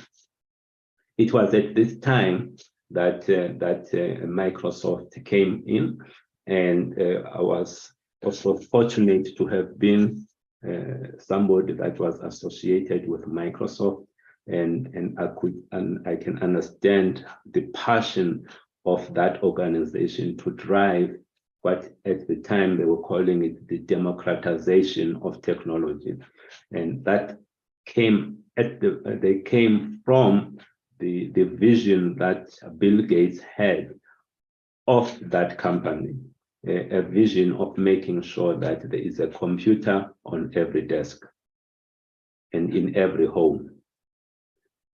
And that vision, if you were to be looking at it at that time, we would say that the person, he was crazy. When we look at where we are today, it's not like in every home there is a computer. There are multiple devices in each and every home. So this has largely been achieved. And through this drive, many people have been brought into the fold and are able to be part of this digital world that we're living in. So what the computer has done, the social meaning of personal computer was to provide the freedom, the autonomy, and decentralization. Then we move to the world, the era of mobile connectivity, the phones, the mobile phones. Looking at where we are today here in South Africa, maybe let's take a step back. At the time when Vodacom and MTN were founded, many of them, if you look at the original business cases of these companies, they made some estimates in terms of the number of people that they thought they would buy these cell phones over a 5 and a 10-year period.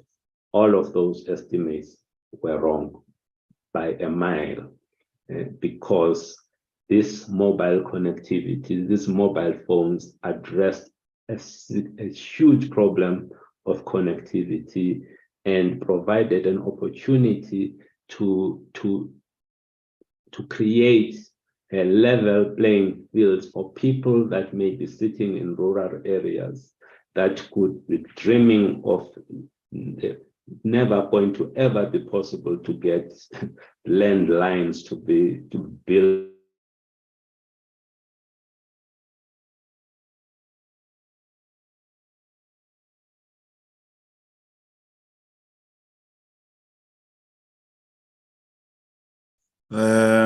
Mr. Nyati, we have lost you.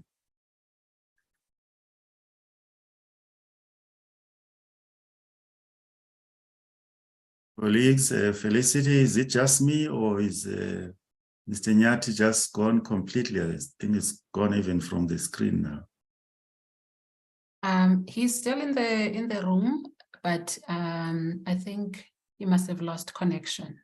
Yeah. See, he's still in the room. Oh no. He's Hello, muted. He's muted. Can you hear me now? Okay. Yes, we can hear you, Mr. Nyati. Thank you so much. Okay, I don't know what happened there. Somebody said it's load shedding.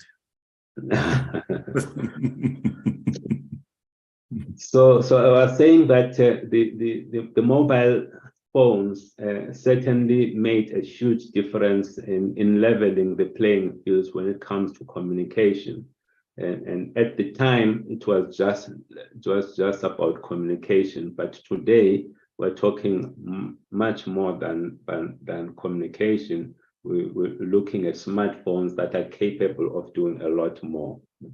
Looking at where we are today in South Africa, there's an estimate that was made in January this year that there are equivalent of 187% of phones against the total population of South Africa, which means that we have almost two phones per person here in South Africa. And you look at the penetration of smartphones, about 82.5% of South Africans have smartphones. So this is a game changer. This is the ability to bring computing, bringing a lot of capability in the hands of people that in the past were excluded. Yes, I get it that there may be issues around the price of the device, and there may be issues around the data costs.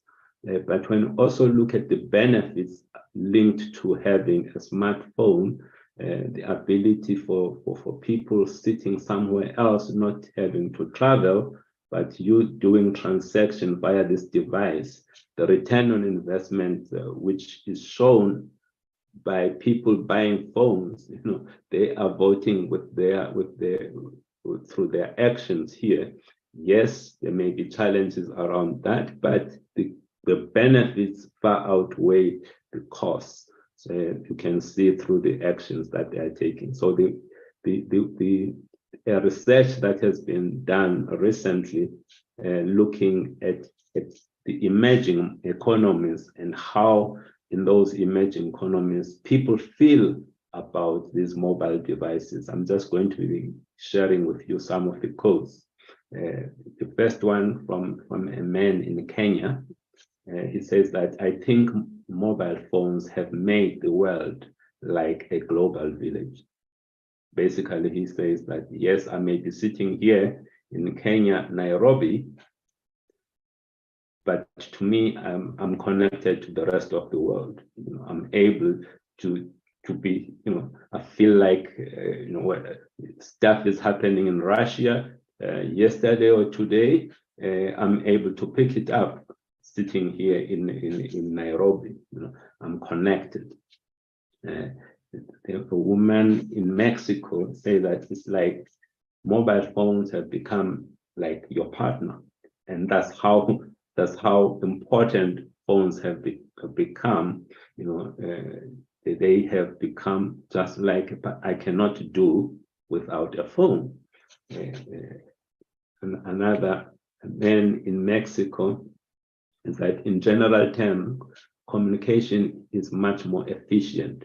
You are more interconnected, whether with your relative or with the world affairs. So that's the impact of mobile phones. They have changed drastically the connectivity in emerging markets and globally, and made people, wherever they are, to be part of the global village. So looking at some of the questions that were asked in terms of this particular research, mobile phones mobile phone users they are divided over whether their phones is something that they don't always need or couldn't live without. When you look at the South Africa examples here, how did we respond to this particular question? 64% of South Africans feel that mobile phones frees them. That freedom again, linked to technology. 65% of South Africans, they see mobile phones as helps them to save time. Time, when you've got limited resources, is very, very important. So leveraging this technology in order for you to save the money that you can then use to go and use it in other things, given the fact that we are poor, is something that is very important. 60% of South Africans, they say that they couldn't live without cell phones. And of course, we all know we all have cell phones. I'm sure we agree with that. Looking now at the third technology, and that technology being cloud. Cloud, we all hear about cloud computing, and just to make sure that we all have a common understanding of what a cloud is.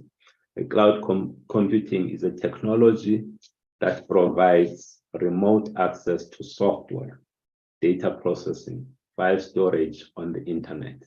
So that's cloud computing. And here is someone who has built his entire business on the cloud. The gentleman called Mark. He runs Salesforce, and I'm sure you have heard of Salesforce. Almost all of the banks here in South Africa, they are using Salesforce to manage their relationship with their clients, and that entire business does not exist in a brick and mortar format. It exists because it was born in the cloud, you know.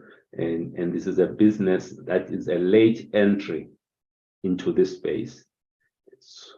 Thinking about it, if you come in, you're a late entry, you have got all of the disadvantages. You know, there are companies like Oracle, like Microsoft and IBM, and all of these companies that are here ahead of you. So how do you change how do you become competitive? You leverage the cloud.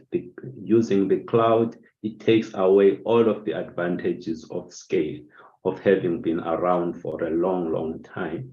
You know, it also helps with agility. So if you are a startup company, if you're a small entity, leveraging the cloud can help you to be able to fight a Goliath. You know, you become like a David and a Goliath scenario, and the cloud does just that. So the cloud, as far as it's concerned, the cloud provider, the cloud provides services to companies of all sizes. The cloud is for everyone. The cloud is a democracy. That's how he feels about it. Looking at companies that are born in the cloud, we have our own here in South Africa. Many of you would know of Take-A-Lot. You know, it's a company that has come from, again, nowhere. and it has been able to occupy a big space and airtime, largely because of the convenience that is providing to many of us. Take a lot, but it's a company that exists in the cloud. It's born in the cloud. Amazon, here is another very big company today, but it came into a space and has been able to compete with some of the largest enterprises out there, companies like Walmart that now can't even compete. Here is a company that started, and it is because of the power of the cloud that has made that small company that is no longer small, that small company to be able to compete with the big players, again leveling the playing fields. So I'm going to go now to the digital platforms, which is another development, recent development. We saw it a lot more during COVID-19, and something that is continuing to have a lot of prominence globally and here in South Africa. What are some of the digital platforms that we know of? Uber is another digital platform. It's a digital platform, and through that, think about the number of people that have been employed at the back of Uber. You know, these are the drivers. How many drivers now have got jobs because of Uber? This is a technology that was not there. Yeah. So again, this is not like, yes, we've got a digital platform. The kind of skills that are going to be employed are these guys that have got degrees, so they're the only ones that are going to benefit. No, they're not. Here is a technology that is the people that are currently being employed, a lot of them is basic drivers. There's a company called USAf, which is something similar to Uber, but these are ladies that are cleaning different, can go into the website and ask for people to come and clean your house, and it facilitates exactly that. USAf. It has gone, is growing quite fast here in South Africa and across the African continent. And it has provided a huge amount of opportunities at the back of the digital platform to people that did not have jobs before. Yeah. Mr. Nyati? Yes. Yeah. Sorry, I'll give you just about 2 minutes to wrap up your presentation. We would like to still have some time to engage. Okay. Thanks. Okay, thank you. So digital platforms, again, driving a lot of people being hired at the back of those technologies. Let's look at the informal settlement. Yes, people are informal settlements, but through the digital transformation to the digital technologies, they have access to a lot of what is going on throughout the world. So what are my concluding remarks? Technology is neither good or bad. It is the use to which it is put that makes the difference. So to conclude, I think that technology is fundamentally an equalizing force. It needs a partnership from society and our institutions to get there. Those are the comments of the latest technology development, which is OpenAI, the company that owns ChatGPT. They're seeing it as a platform, as something that is an equalizing force out there. So with that, back to you. Thank you so much for that. Thank you so much, sir. Thanks for that presentation. Again, reminding us of many things that we are taking for granted today, and access to computer especially when you see our smartphones, those being computers, and not long ago, you know, we didn't have that access.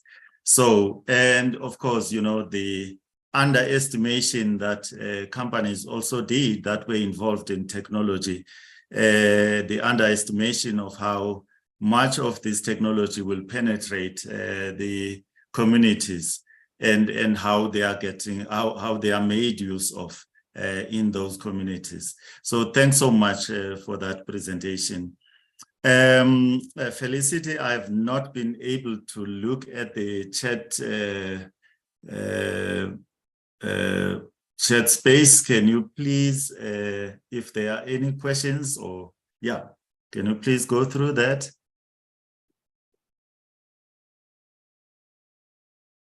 No, not yet, Chair. Okay, all right, yeah. So I would say, you know, usually what happens is that when there are no questions, and then we start to wrap up things, and then questions will spring up. I don't know if there was any of the questions that were asked in the previous session that were not covered here. Sorry, that were not answered. If we can be able to cover them, one or two here, or we are fine even there. There was a question that was also a reflection in part, understanding that one cannot really give a definite answer. It was just reflecting on the fact that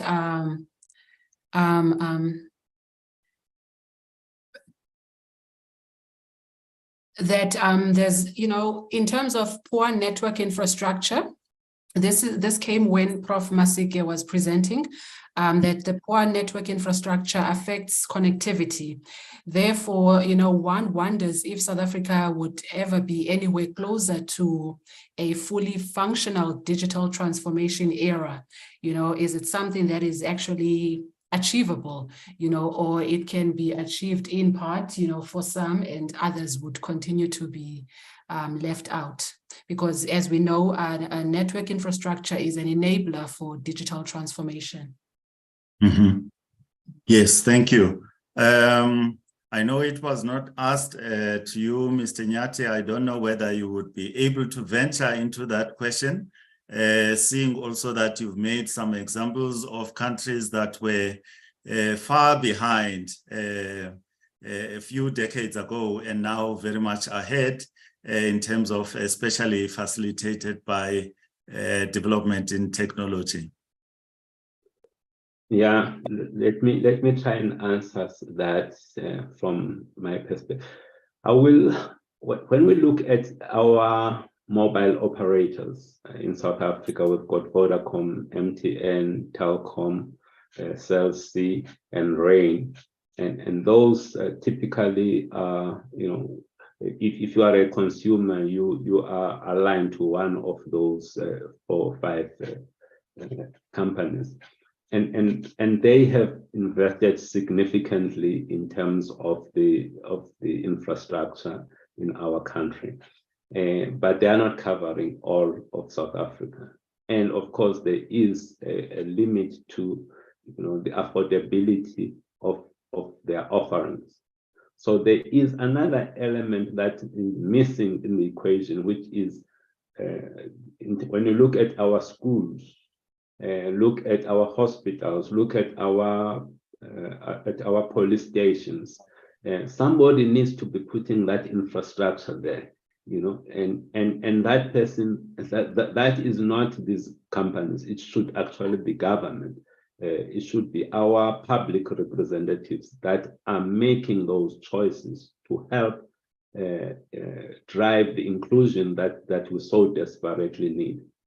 So this is where I say that we have a responsibility as citizens to hold our leaders accountable, so that we can start to make the right choices that will help bridge this digital divide. We have the resources, we have the technologies, but let's make sure that the resources are being put in the right places by our leaders. and it's only us as citizens that can hold them accountable to do that. Mhm. Yes, thank you.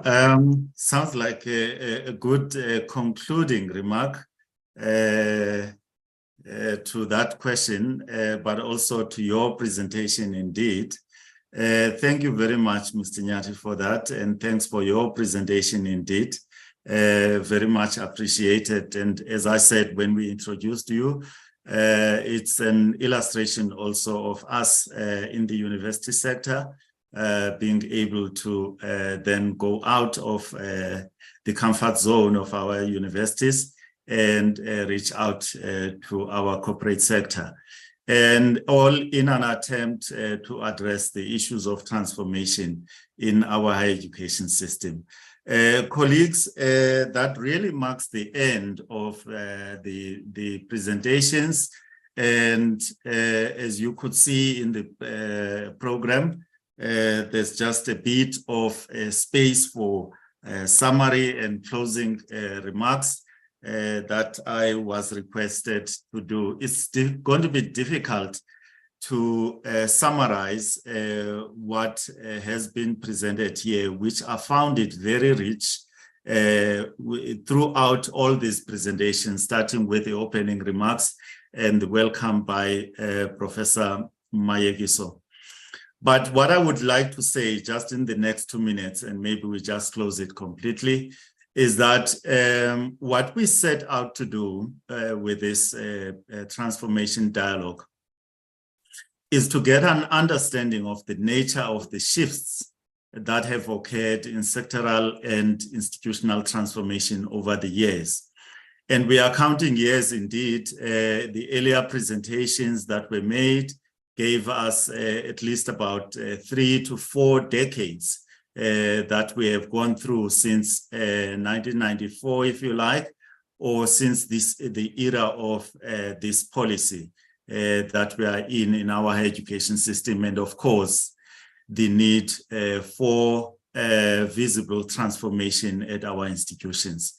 And also to grapple with the transformation challenges that continue to affect the sector. And I think that was reflected clearly in the theme and the sub-themes under which we had these inputs. And to assess progress made since 2015 and 16, post fees must fall. And you've had many speakers and many contributions that also make that a landmark in terms of further development or transformation, unfolding of transformation in our higher education system. And to share the kind of transformation-related initiatives geared towards intellectualization of transformation work. I think we got a very good dose of that in terms of, the intellectual engagement on transformation, intellectualization of transformation in our higher education system, and to identify possible research areas necessary to advance transformation at both sectoral and institutional level. Now, there were, of course, inputs that were made in terms of which areas still need further research, but others, one could extrapolate that we still need to get more understanding on the areas that we would like to venture into in order to advance transformation. The issue on how, for instance, we measure impact, how we measure institutional engagement, or how do we measure that the institutions are engaged institutions, those are areas that need further exploration. And of course, they are not in isolation. They are still part of what what we are having today is the theme of transformation and having a meaningful and inclusive nation. And so as our title or the theme of this session says. And Prof. Kiet introduced to us the concept of deep transformation. Prof. Mayekiso did say that this is not just another debate. This is a clarion call on what we should be doing as institutions moving forward.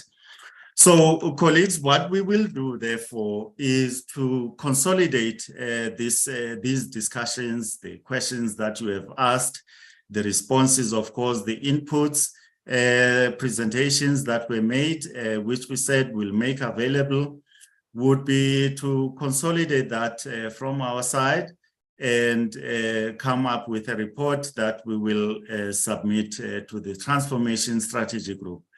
The Transformation Strategy Group itself will also identify areas where there is we still need to take further this work, and not only in terms of further discussions, but in terms of actionable items that will trickle down to the institutions and, of course, in their various mandates that they are involved in.